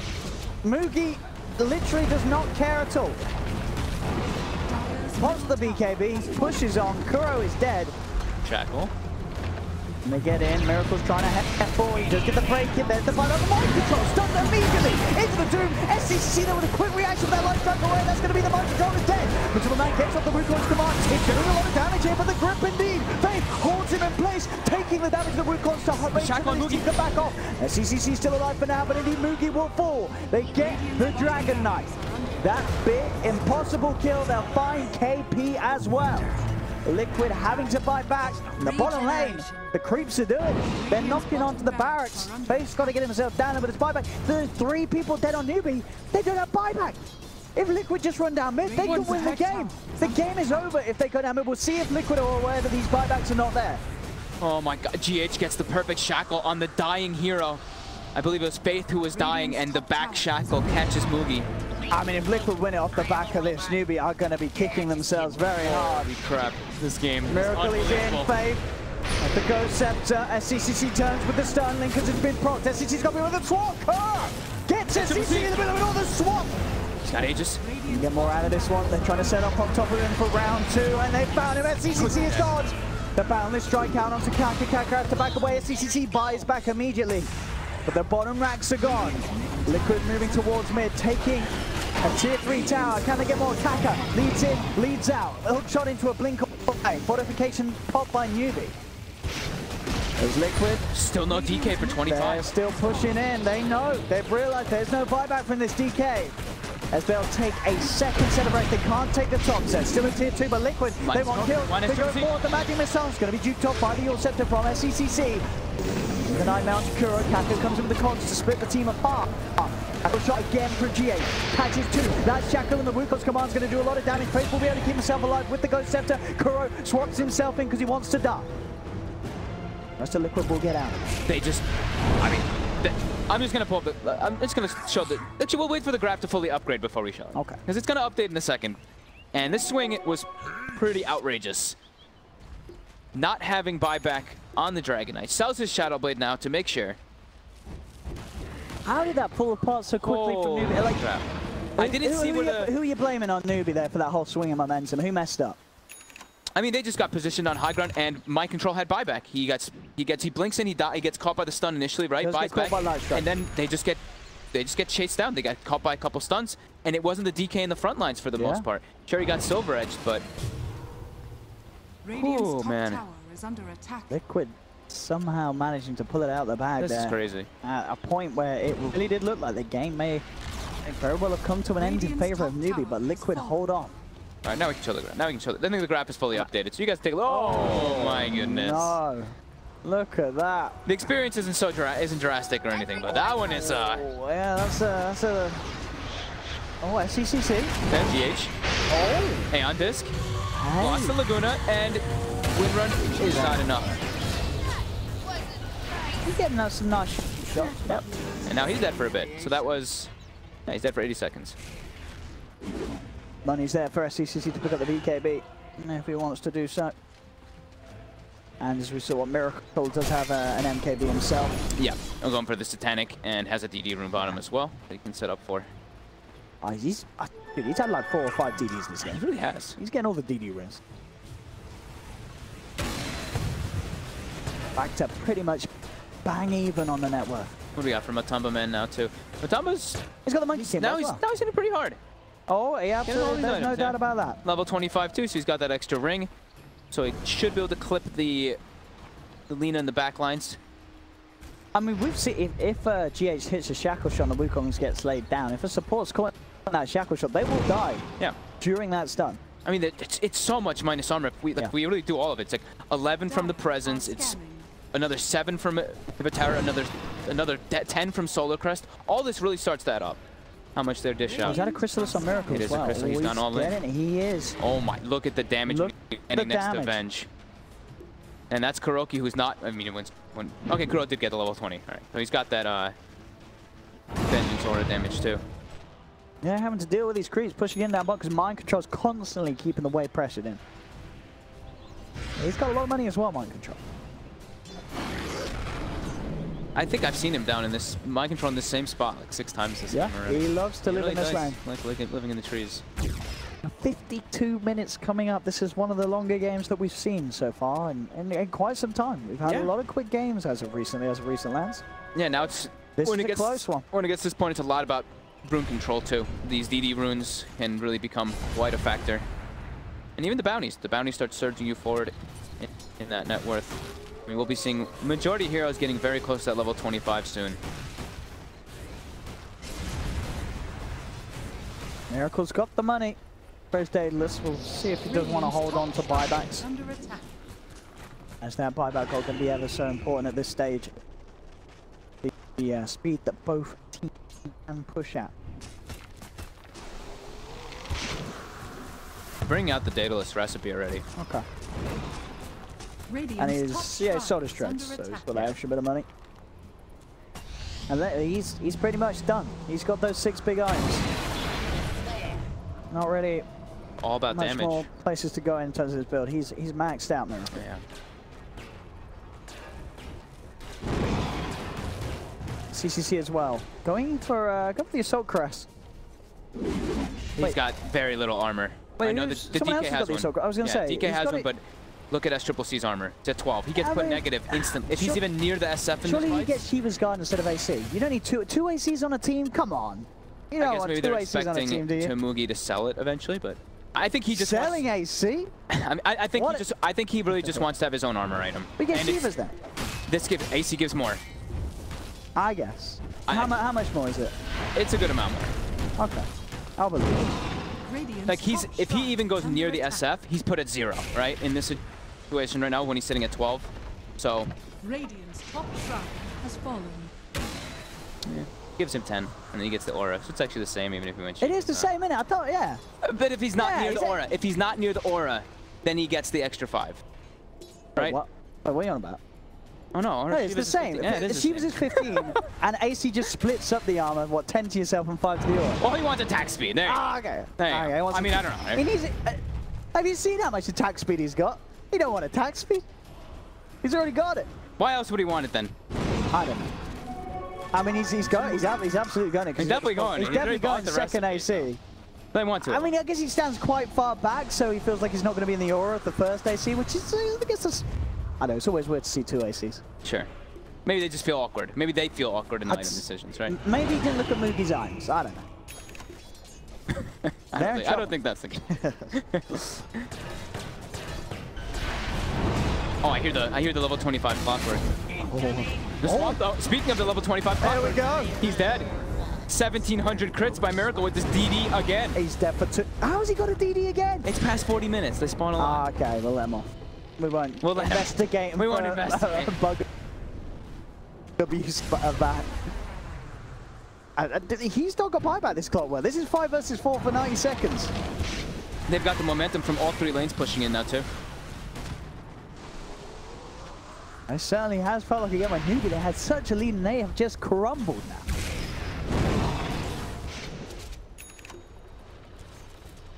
As we sort of question whether they'd have enough damage to kill off Mugi. Well, if you sort of give that sort of swing around to Liquid and let them get like 2 or 3 more extra major items, then they will be able to kill Mugi. Yeah. How long on Roche? 1 minute. 25 is continuing to come out. You've got the 25 on Bane. What do you take on Bane? The brain set? I mean, 7 seconds. Are you really getting off? Are you really getting off? But if you do, if you get a 12-second Fiend's Grip in a fight, you're not getting off at 12. Surely, I usually see people take the Fiend's Grip anyway, because it's just if you do get that situation, it's just like that guy's dead.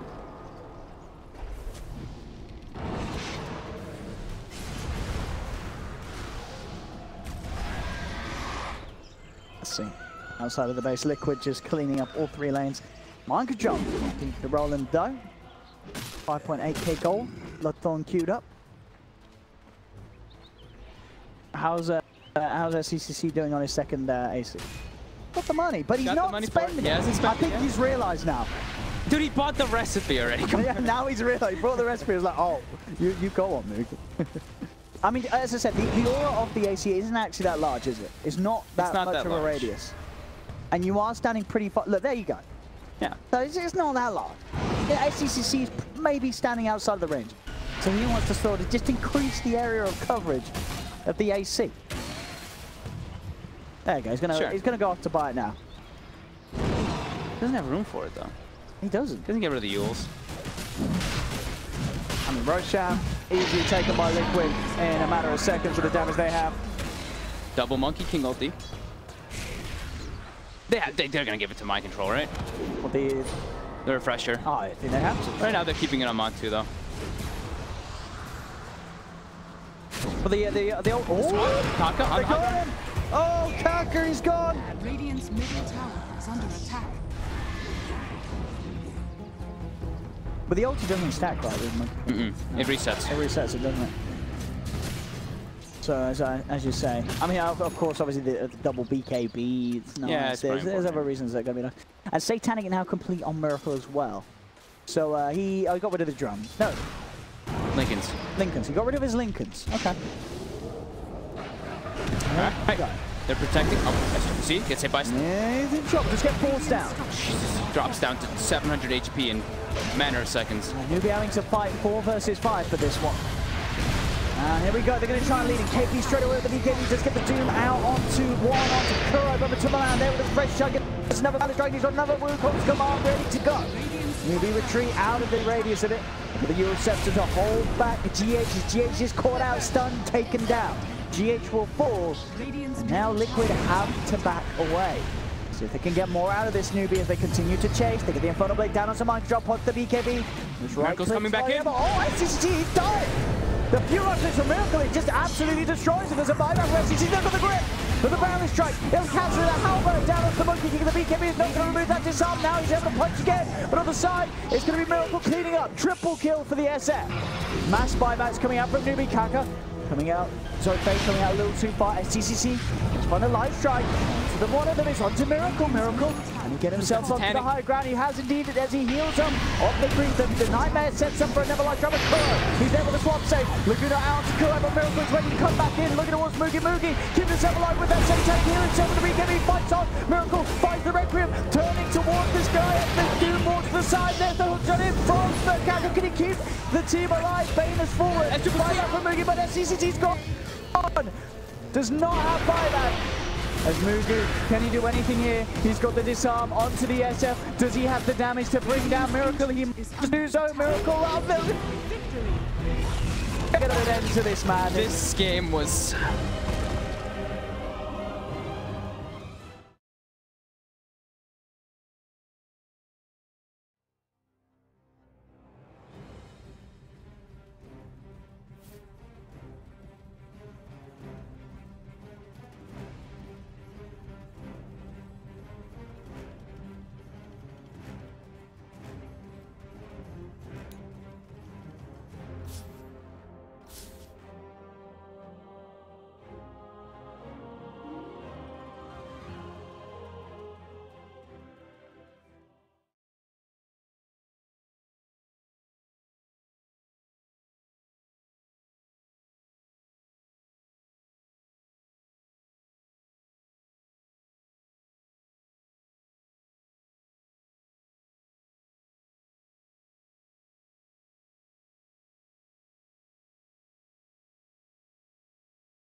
Dire team pick. Turn to pick. Rubik. Huh. I mean, it's a solid hero overall, but it doesn't really counter anything here, right? That's solo Rubik. That's a solo Rubik. It's not the best Rubik. Wait, have you seen that already? Solo Rubik? Well, it's Roger, certainly Roger Chen. Yeah, how many times has he played? Not that often. I can get it for you here. Yeah, please get it for me. Because I can't recall the last time I've seen. Because Rubik actually kind of needs items to be effective. He's played it 5 times since March 1st, 4-1, so they do run it. You can't steal bad spells from Warlock. He's always great to steal. I mean, he has like 3 hours. The next label play. The next label There you go. Yeah. I mean, But if you get the heal, then you feel quite bad. Even that could still be that used. was Oh yeah, of course. questionable at the Yeah. best. Virtus Pro's turn to pick. Slaughter. Yeah, I think we're gonna see this hero a lot more. Yeah, I think it's this really hero's really underrated. good. Yeah. Really underrated. You don't get bonus damage anymore from sprint. Yeah, that's gonna Virtus Pro's turn to The bat. Tangle here. offlaners. Oh wow. Okay. Oh, so we do see the SF. There's SF, Yeah. but at the same time, it's the Razor Warlock safe lane that we say we don't like. Unless they want to offlane it. Then Razor? No. The last tangle there, he'll use away from there. But then again, Tango on the lane is really weak. Yeah, really I weak. think that's. I think. Well, But I Chen don't would pretty know. much like have to 1v2 them because Tang doesn't offer that much. The big thing is that Vici just made their lineup into like a. One of the things I like about Slaughter is it makes any lineup into a roach lineup. Yeah. Right, and you have such roach power now. Yeah, I agree. And this Pang is really scared too. If he gets amplified, he actually rolls next to the SF, he gets like 3 hit. Right.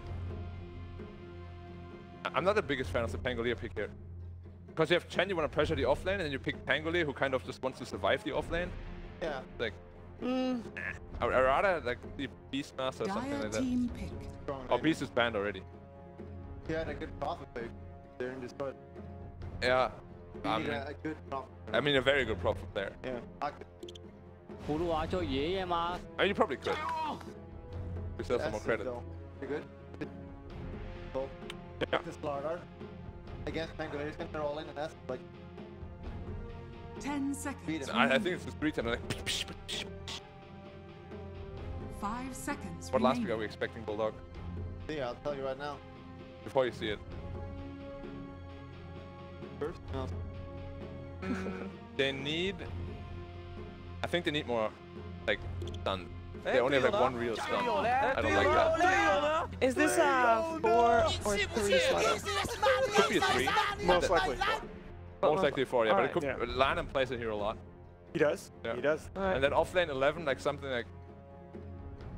Bad Rider could even be quite good, but they didn't show the carry yet, so I don't really want to do that. Whatever offlane you pick now, you're gonna get countered. I think you would like to have something to do with BKB. Yeah. But And an extra stun. I believe one stun only is not good enough. Wind Drinker. Oh, I don't think he'll pick it. It's so good. Yeah, Wind Ranger could be really good here. And it's really good with Slaughter and SF. guys. BKB, but Slaughter, SF, Windrunner. It's a great combo, but I think you need something. Need something to say. BKB piercing disable. You have BKB to have. piercing disable, as you well have as to have a more BKB stuns. breaker with this lineup. But Legion had a really good They're- game last time against EG. They're like, wow, it's great.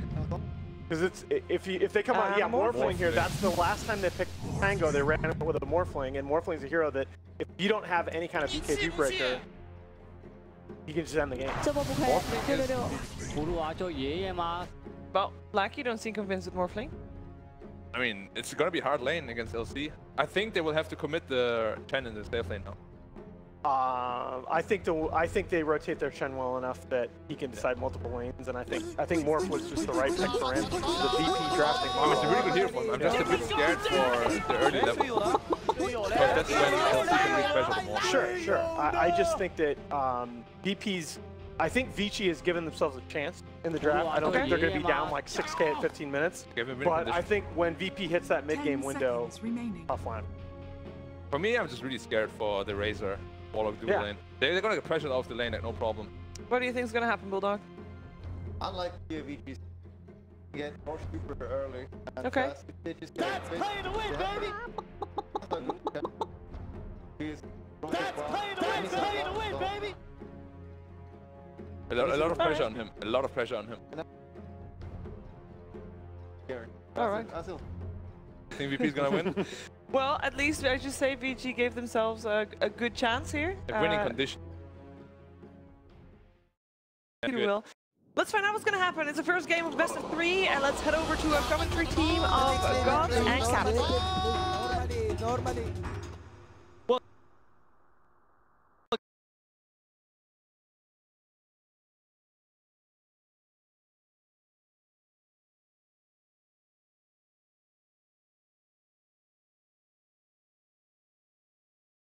Welcome back, everybody.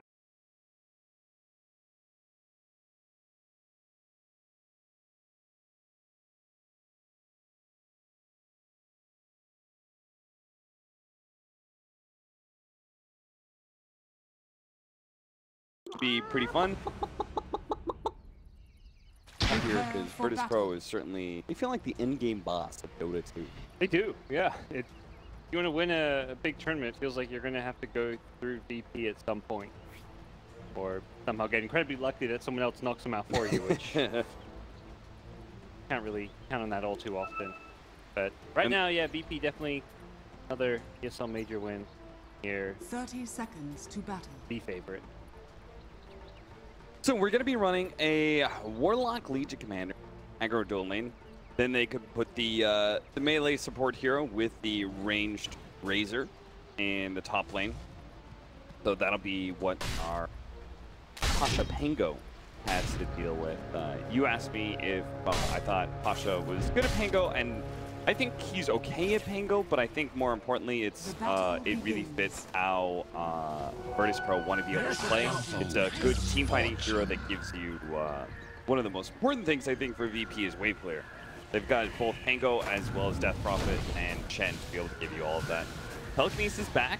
11 getting body blocked a bit just to make sure they get as much harassment damage possible, trying to set their Morphling up for success. They may need a trailing down bottom to start things off. Solo goes for a level 1 solo smoke here. Comes the Courier Snipe. This guy is the Courier Snipe innovator. He snipes Couriers better than any other player, I would say. Yep, there we go. He's going to see it. Will he stop the salvage? Sure.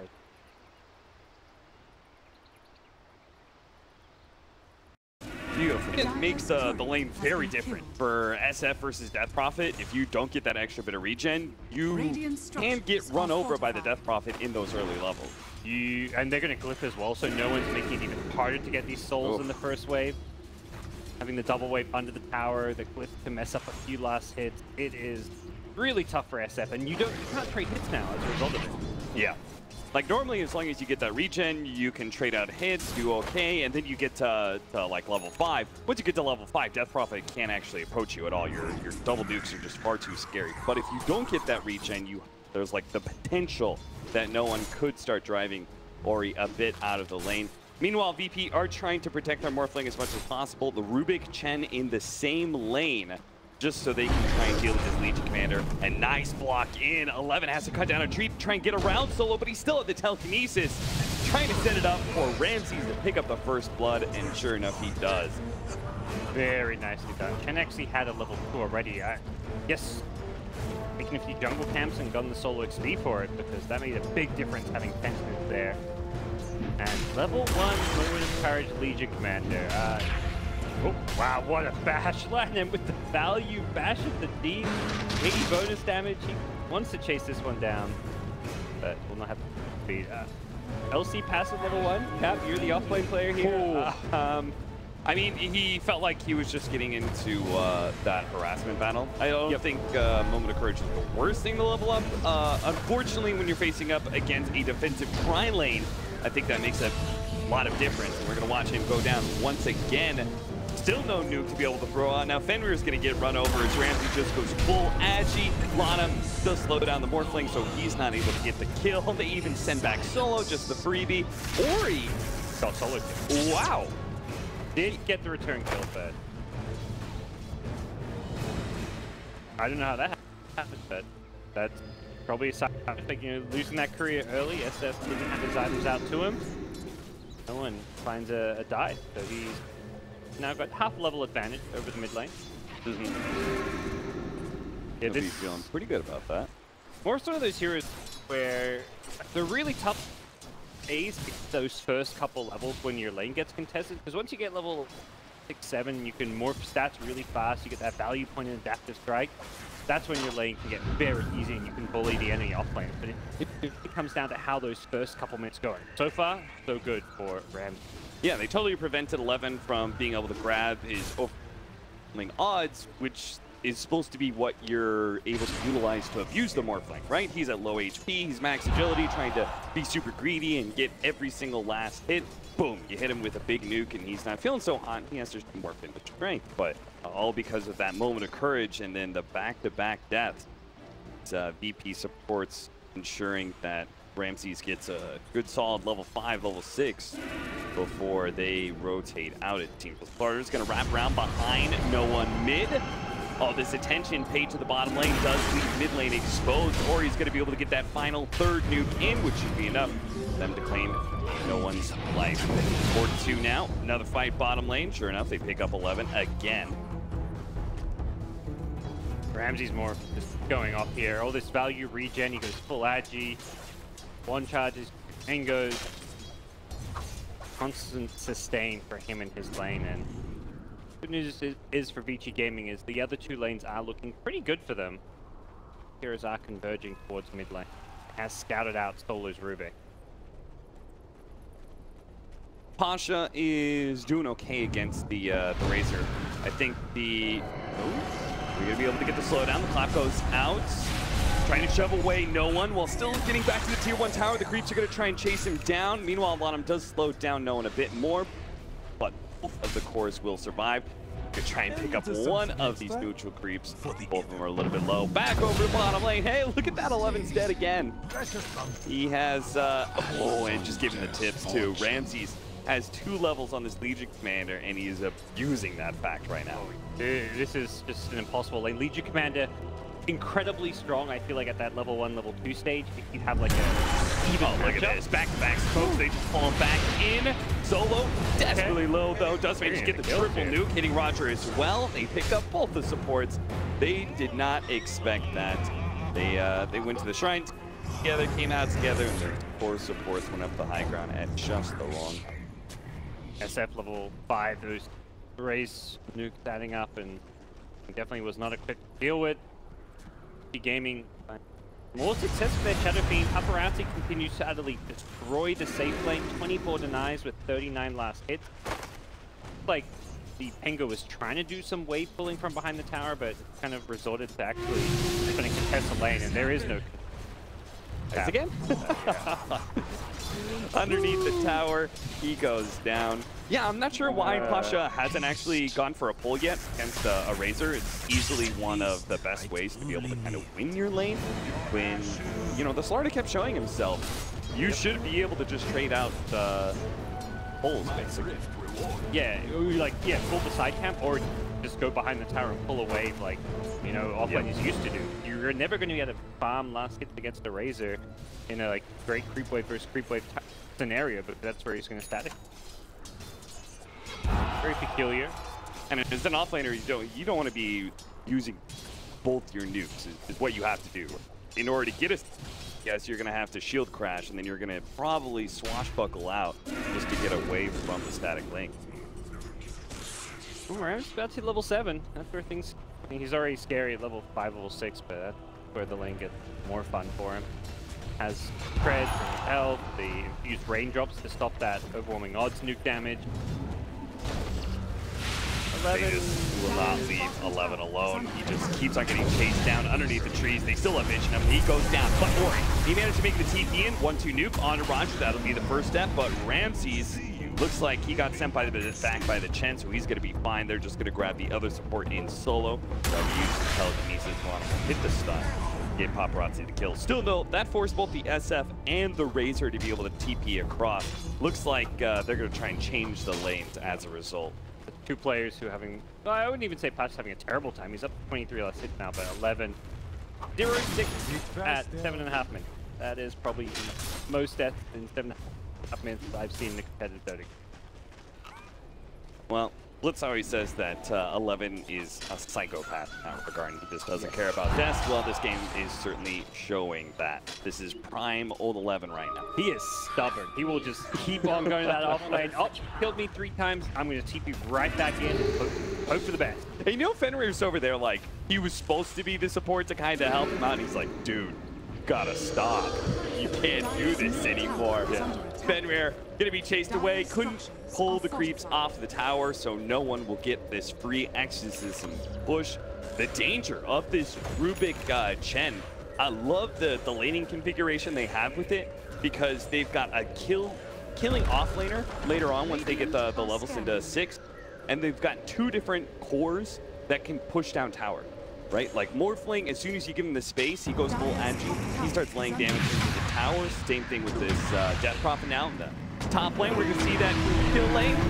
Pango picking up his ultimate makes him so hard to be able to stop. They will manage to kill one of these heroes, but they may lose Pops' life. Lana needs that bash desperately. He's not gonna get it though. A nice little play here. They're putting so much pressure on the lanes. The mid tower getting down to a quarter HP, the bottom tower getting down below half health. So the kind of trade up top that you're pretty happy with VP. VP's one of the teams that will play all three lanes all throughout the game, and very rarely will group up early on. Something that, you know, BG Gaming do often. 11, you know, seen this one before. Oh, okay, he doesn't die yet. Telekinesis tossed him over to Ramses on the side, but VP, you're so greedy. It's a new script. You're so greedy. He saw 11, he's like, ah, yes, there's my money bags, but no, it was backup this time. All right, well, 11 survives, and they gave away 477 gold to him from that Morphling kill. That is quite the swing. Yep. Much needed. Still searching for a level 6. When your offlane is not level 6 10 minutes in and you're considering giving him a tome, that's never good news. The second big rotation from VG. This one occurs around the same time as the Bounding Rune spawn, so a little bit of added value. I think though a 5-10 minute 15-minute rotation so important. They are already important before because of the spawn of the T-Tree being able to turn a kill into a solid power push. It's just a bit of harassment damage, very valuable. Now with the Bounding Rune changes that occurred there, Radiant's top tower is under attack. Very good about grouping up the right time around these siege wagons and Bounty Runes. They're a team much more willing to commit 3, 4, 5 heroes in the same lane or same place in the map. See what this lane was supposed to be. Warlock throwing down the fatal bonds. 11 gets off the overwhelming odds and combined with a lot of damage. Morphling. Yeah, it's a strong concept, and I see why VP addressed it by sending 3 heroes down there, because there's a lot of pressure that Dire's top tower. I mean, VP is really putting on a click of showing how to actually run a tri lane, right? They run 2.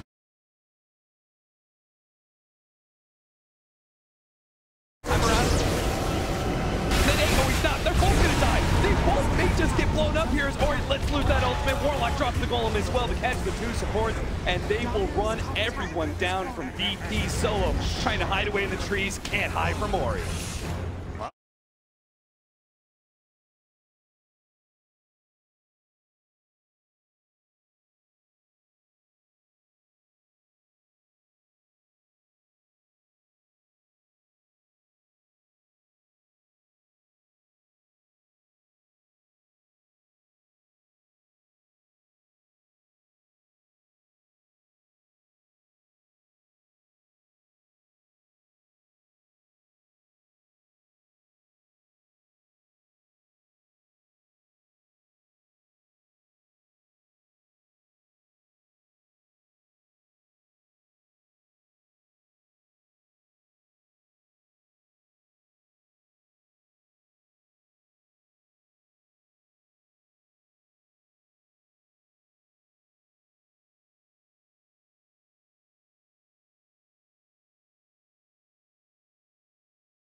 This game, with VP having this very hard carry Morphling, like, do you think that will be a successful strategy for VG Gaming as they run over solo? can be still.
overzealous there from the Shadow Fiend charging in with a Shadow Blade, and he's got a lot of kill potential with this item, but he needs to be finding heroes that are isolated or fighting around his team. Scanning. Ran into a bit of a death trap there. Once you've used your Shadow Blade to initiate, you don't have any kind of an escape. Vici Gaming, they will try and even out the initiation advantage that VP has. Getting Lana his Blink Dagger. He's got it queued up. I'm just waiting for him to actually buy it. Oh, okay. Go back to base and kill. Gets it. Full Legion Commander, but not the end of the world for Vici Gaming, considering that both Razor and SF were doing pretty decently and still maintain a good level of farm. This feels like Vici's always a team that will play this slower farm-based early to mid-game, and then once they get these mid-game BKB, that's when they kind of turn it up a notch and try and take some. Man, going back over that laning phase, it was just crazy how VP established, how they had such a clear concept in their head of how they were going to win both mid as well as bottom lane, right? Solo was thinking of, like, he just knows he only has to give no one that extra bit of budge, right? That little bit of wiggle room that he needs is just to be able to kill the courier, make sure there's no healing salve. No one will take care of the rest, and then they just focus on that bottom lane. And now we're going to see the results of their labor. They're going to have the Lincolns at the same time as Blink Dagger for the Legion Commander. So you actually feel like you're not countering this Morphling as well as you could have on the early game. Warlock Golem drops out, threatening the ball. VP will walk away from that engage pretty easily. Like, Warlock kind of got baited by the SF. SF started fake channeling a Requiem, so Warlock's like, oh, we're going, let's stun them so they don't cancel this Requiem, but SF was not actually going for an ult. That rock goes on cooldown, and well, we'll definitely see Vici Gaming go back to their let's farm our BKB style of Dota, because there's nothing they can do without that Warlock rock right now, and as a result, VP's in the Roche pit. Yeah, one of the great things about that Prophet, right? You always have Roche taking potential. Even easier when you've got Medallion of Courage, Roger. Golem tries to walk in, far too slow to do anything though. Just give up 100 gold on the Roche on bound for ramp. Vici Gaming do anything about the, let's say, Exorcism's down. Often you'll see teams immediately fight into a Death Prophet lineup after they take Roche. Missing a big cooldown, but one of those on a core, one on a...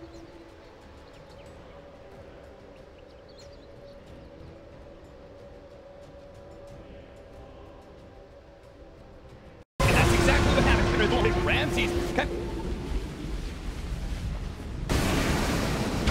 Able to hold through in the river. A dangerous area to be. Paparazzi has the BKB though, so he can walk away from the engagement. Thanks to the heal of Warlock. Lana, Dual Scepter slowing him down. Does not have a sprint for another 8 seconds, so no one thinking about going for it. They spotted Ori inside his entry and managed to get the dust off Ramses. He finishes them off. Vici Gaming have to retreat now. Their SF is dead.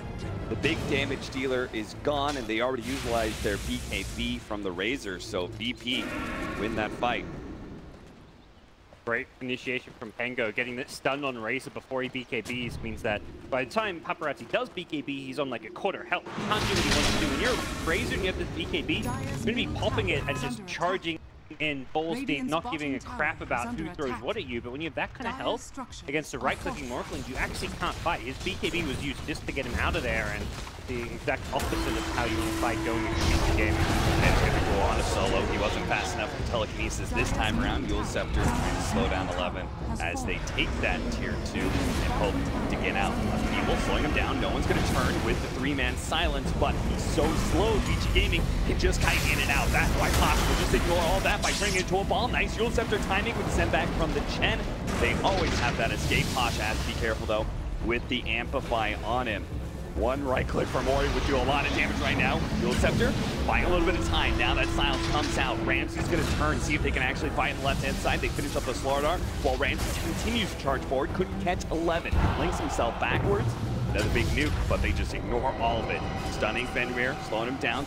Does manage to get the Spirit Siphon on him, but they don't really have the damage to follow it up. They just continue to chase Vici Gaming all the way back to base. Secure themselves the map. Hiding around and playing so well together as a team. Like, they back off together and then they recognize Vici Gaming's chasing, so they turn at the exact right moment.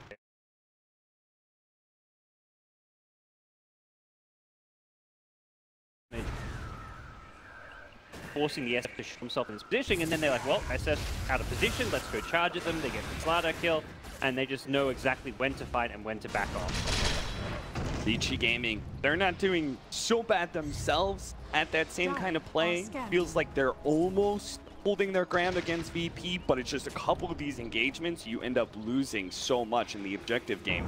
That's why you've got a 5K gold lane. Now it's going to be another lost engagement, and Dory just runs up to the high ground, instantly into a sentry. DP had a trap set up for him. Yule Scepter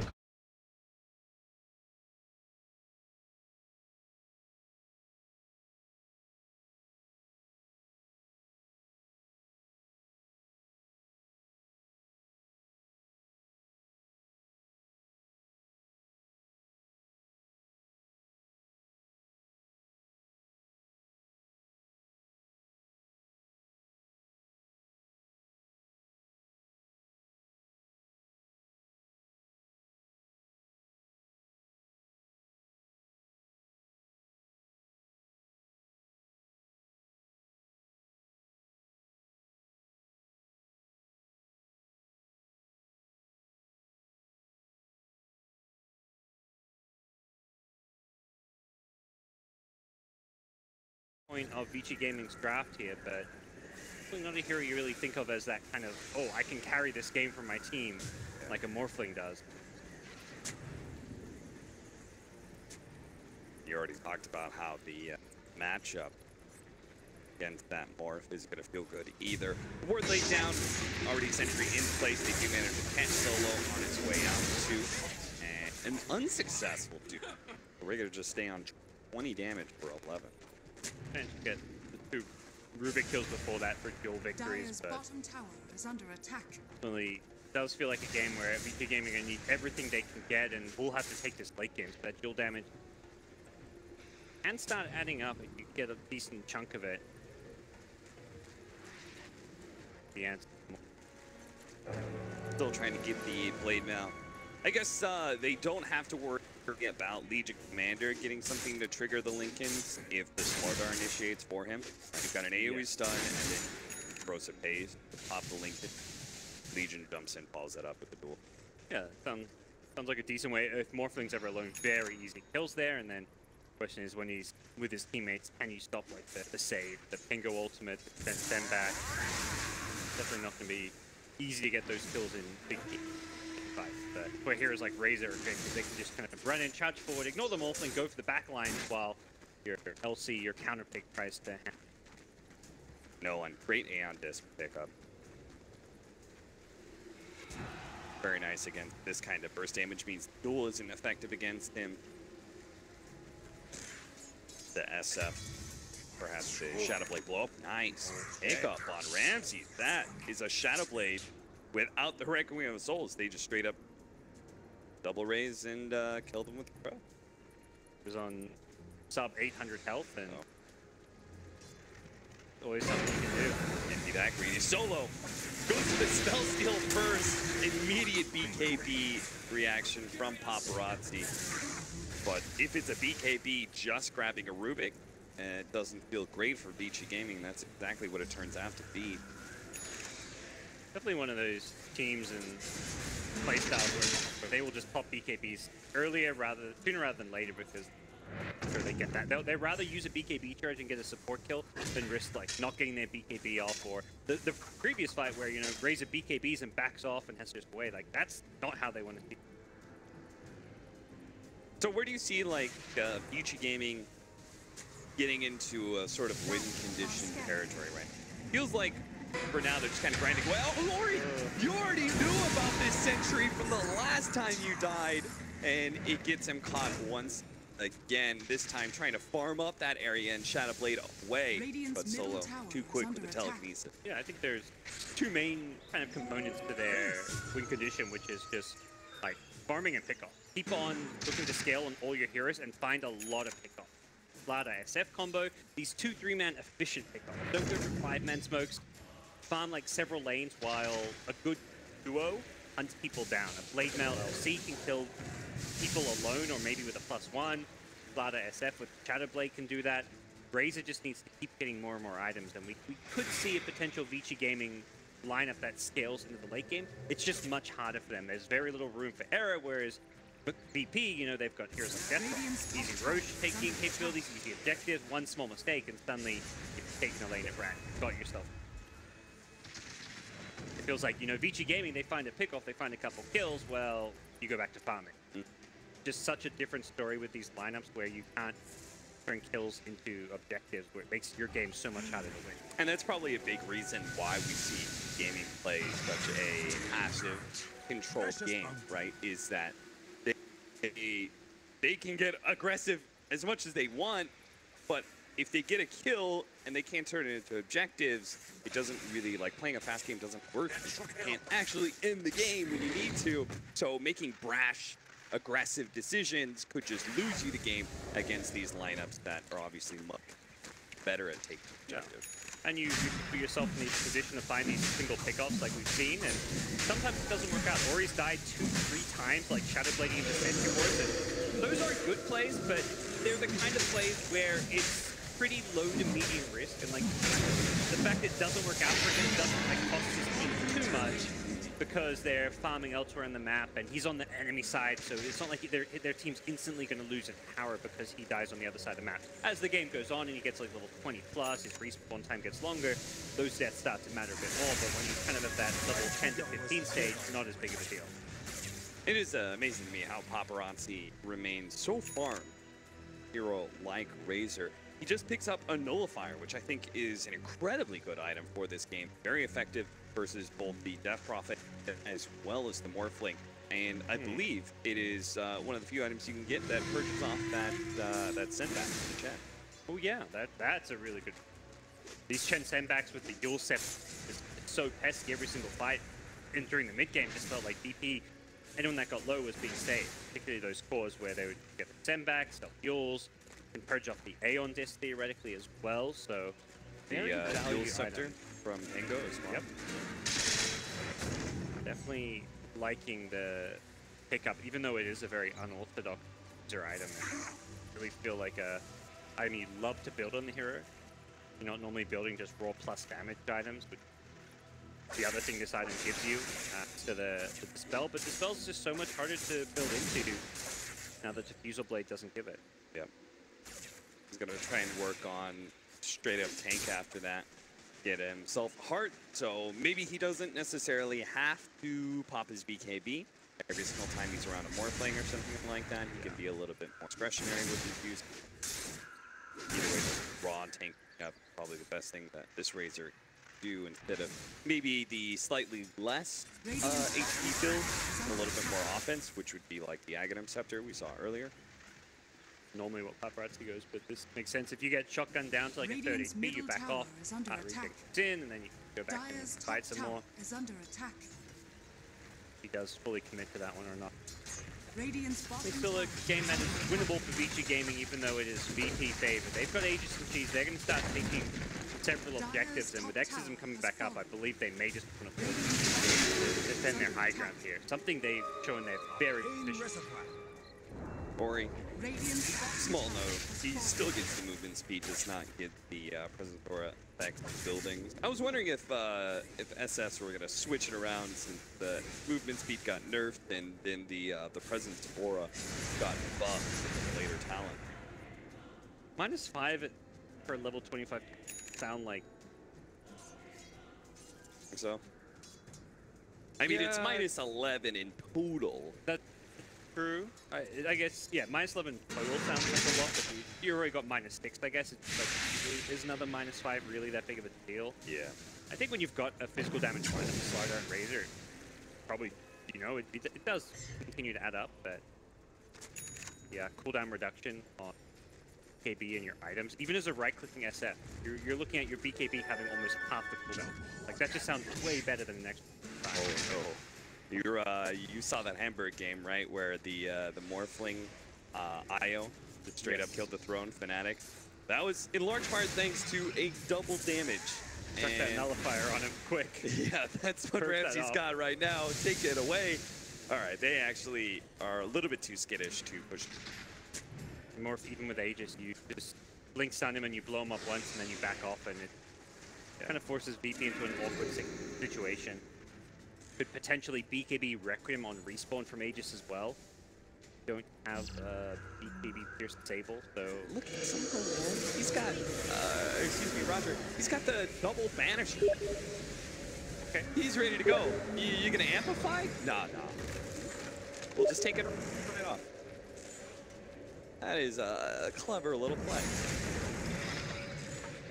That just means you feel less inclined to actually make your initiation, but there goes the duel. They threw it on to Death Drop, and Tasha immediately tries to counter it, but they still manage to blow up. No, he actually survives. Duel Scepter goes down. Now he's going to be back to full HP. They're going to round 2 him. Should be able to bring him down, especially with the buyback coming out from 11. Bolstering their roster. They do manage to get a bit of a drain. Paparazzi gets ripped apart. They manage to get the Heart Piercer onto the Razor, and Ramses takes full opportunity of that. That's the downside of this Nullifier build is normally you just need to keep tanking up as a Razor. You get the BKB, then you want the Ags or Shivers. Your follow-up line is always survivability, and Nullifier gives you very little.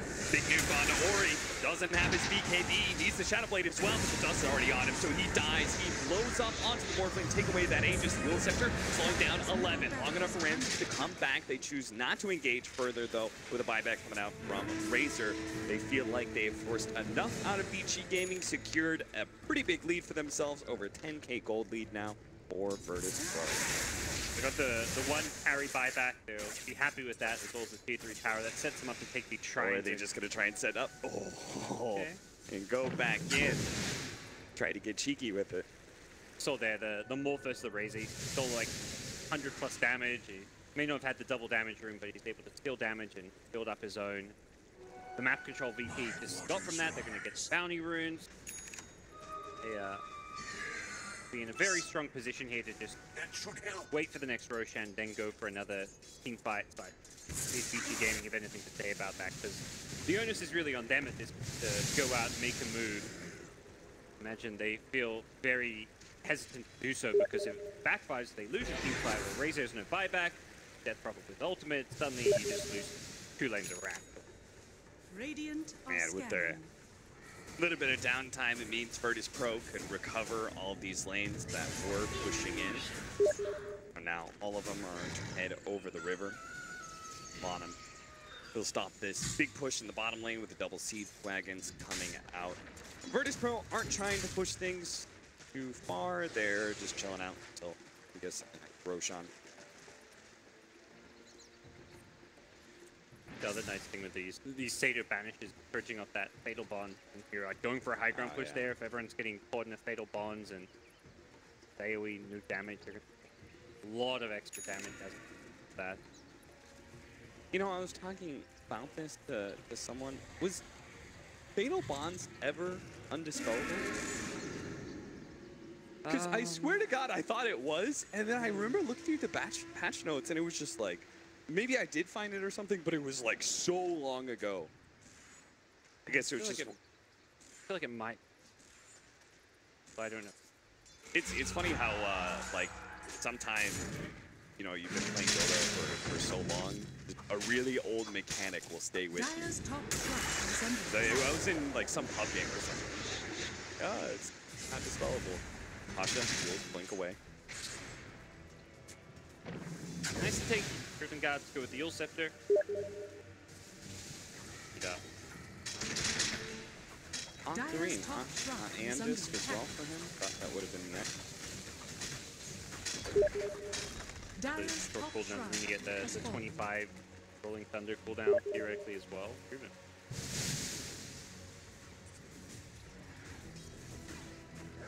Game is just feels so hard to kill people in these team fights. Dire's top tower is He under gets gone attack. and just always getting saved by something. Duel Scepter.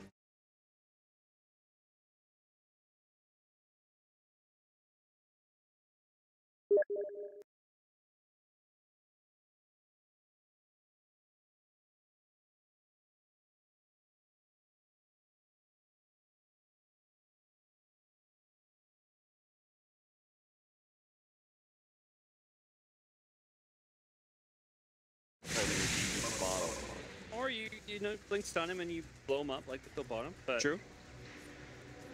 more than likely it's not the ideal time to go for that play, and I think VP are maybe considering a smoke of their own. They're kind of huddled up on their side of the map. Yeah, look at their side lane.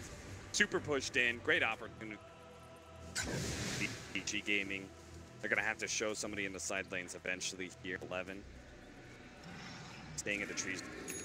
Nuke out the deep wave without showing it. No one's that problem. I don't think there's somebody wanting to jump in when 11's at bottom and showing himself bottom. 3 later banished. Roger is loading up. He is prepared to spell everything. Yeah, rid of Crota Haze. Every single Fatal Bond charge. He's ready to go. Alright, here comes smoke up from VG Gaming. They know how important this timing is for them. They're going to try and go near the Roshan. Did they do manage to spot no one? And to get the stun on but he does have the AKB as well. Deantis, throw the duel onto it. There goes the Deantis in effect, but no one's minus armor. He managed to get the Ghost Scepter on just in time. The duel faded and no one turns and heals himself up. In the back lines, they managed to catch Paparazzi with Pasha's rolling.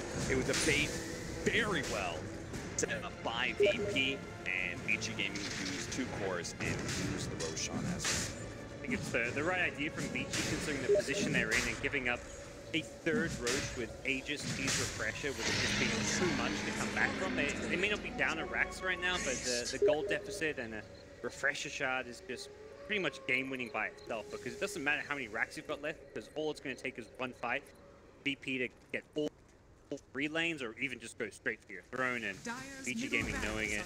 Try and take a ballsy fight there. The Aeon is working wonders there. He duels himself through it. I think if you can purge that off with the Razor Nullifier, you're perhaps in a better position, but it just wasn't to be, as VP show why there. It's team in the world right there.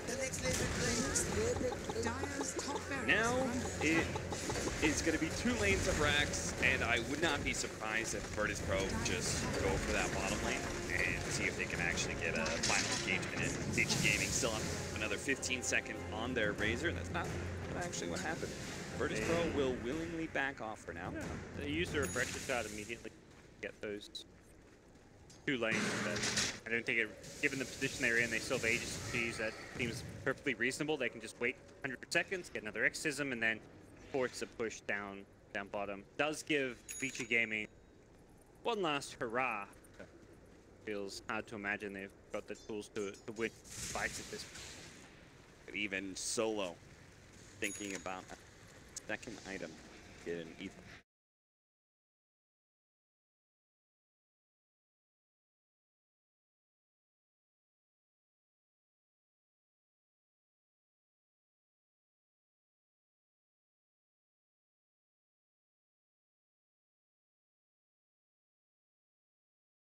Deep, just as fast as solo. Yeah, Virtus Pro have set up the map. They've gotten their items that they were looking at. They had a couple items sitting back inside of their backpack. Good to go now. Stashes, right? Dire's bottom shrine is under attack. And Ramses, well, you may be able to deal with them once through some sort of surprise initiation, burst damage, but that'll be just the Aegis. Second life, I'll have to deal with the BKB a lot harder. Dire's bottom shrine has fallen. Don't see easy answers for that. Especially if you can get like a static link off on either SF or the Razor. All right, so they have to kill him once, and then without using Requiem, and then also be able to allow Ori to get in there on the second life with his BKB Requiem. That's gotta be the ideal play. And even if it doesn't blow up Morphling, again, this is probably a BKB. Right, that probably gonna be the initiation. Managed to get the goal on him once again. The Iron Fist, Nullifier takes it away, but still the heals are too much. And again, it gets off the Dual Scepter. That should be enough time for him to exact his revenge on VG Gaming for daring to go on him. Ori and Razor gonna be forced back to the back left. Great. Ori's just gonna be 6 feet under. Rams puts him there. 26k gold lead is what Virtus Pro will end this game on, as VG Gaming tap out. The right idea going on the death fire, trying to counteract the Aeon Disc, but VP just too many tools,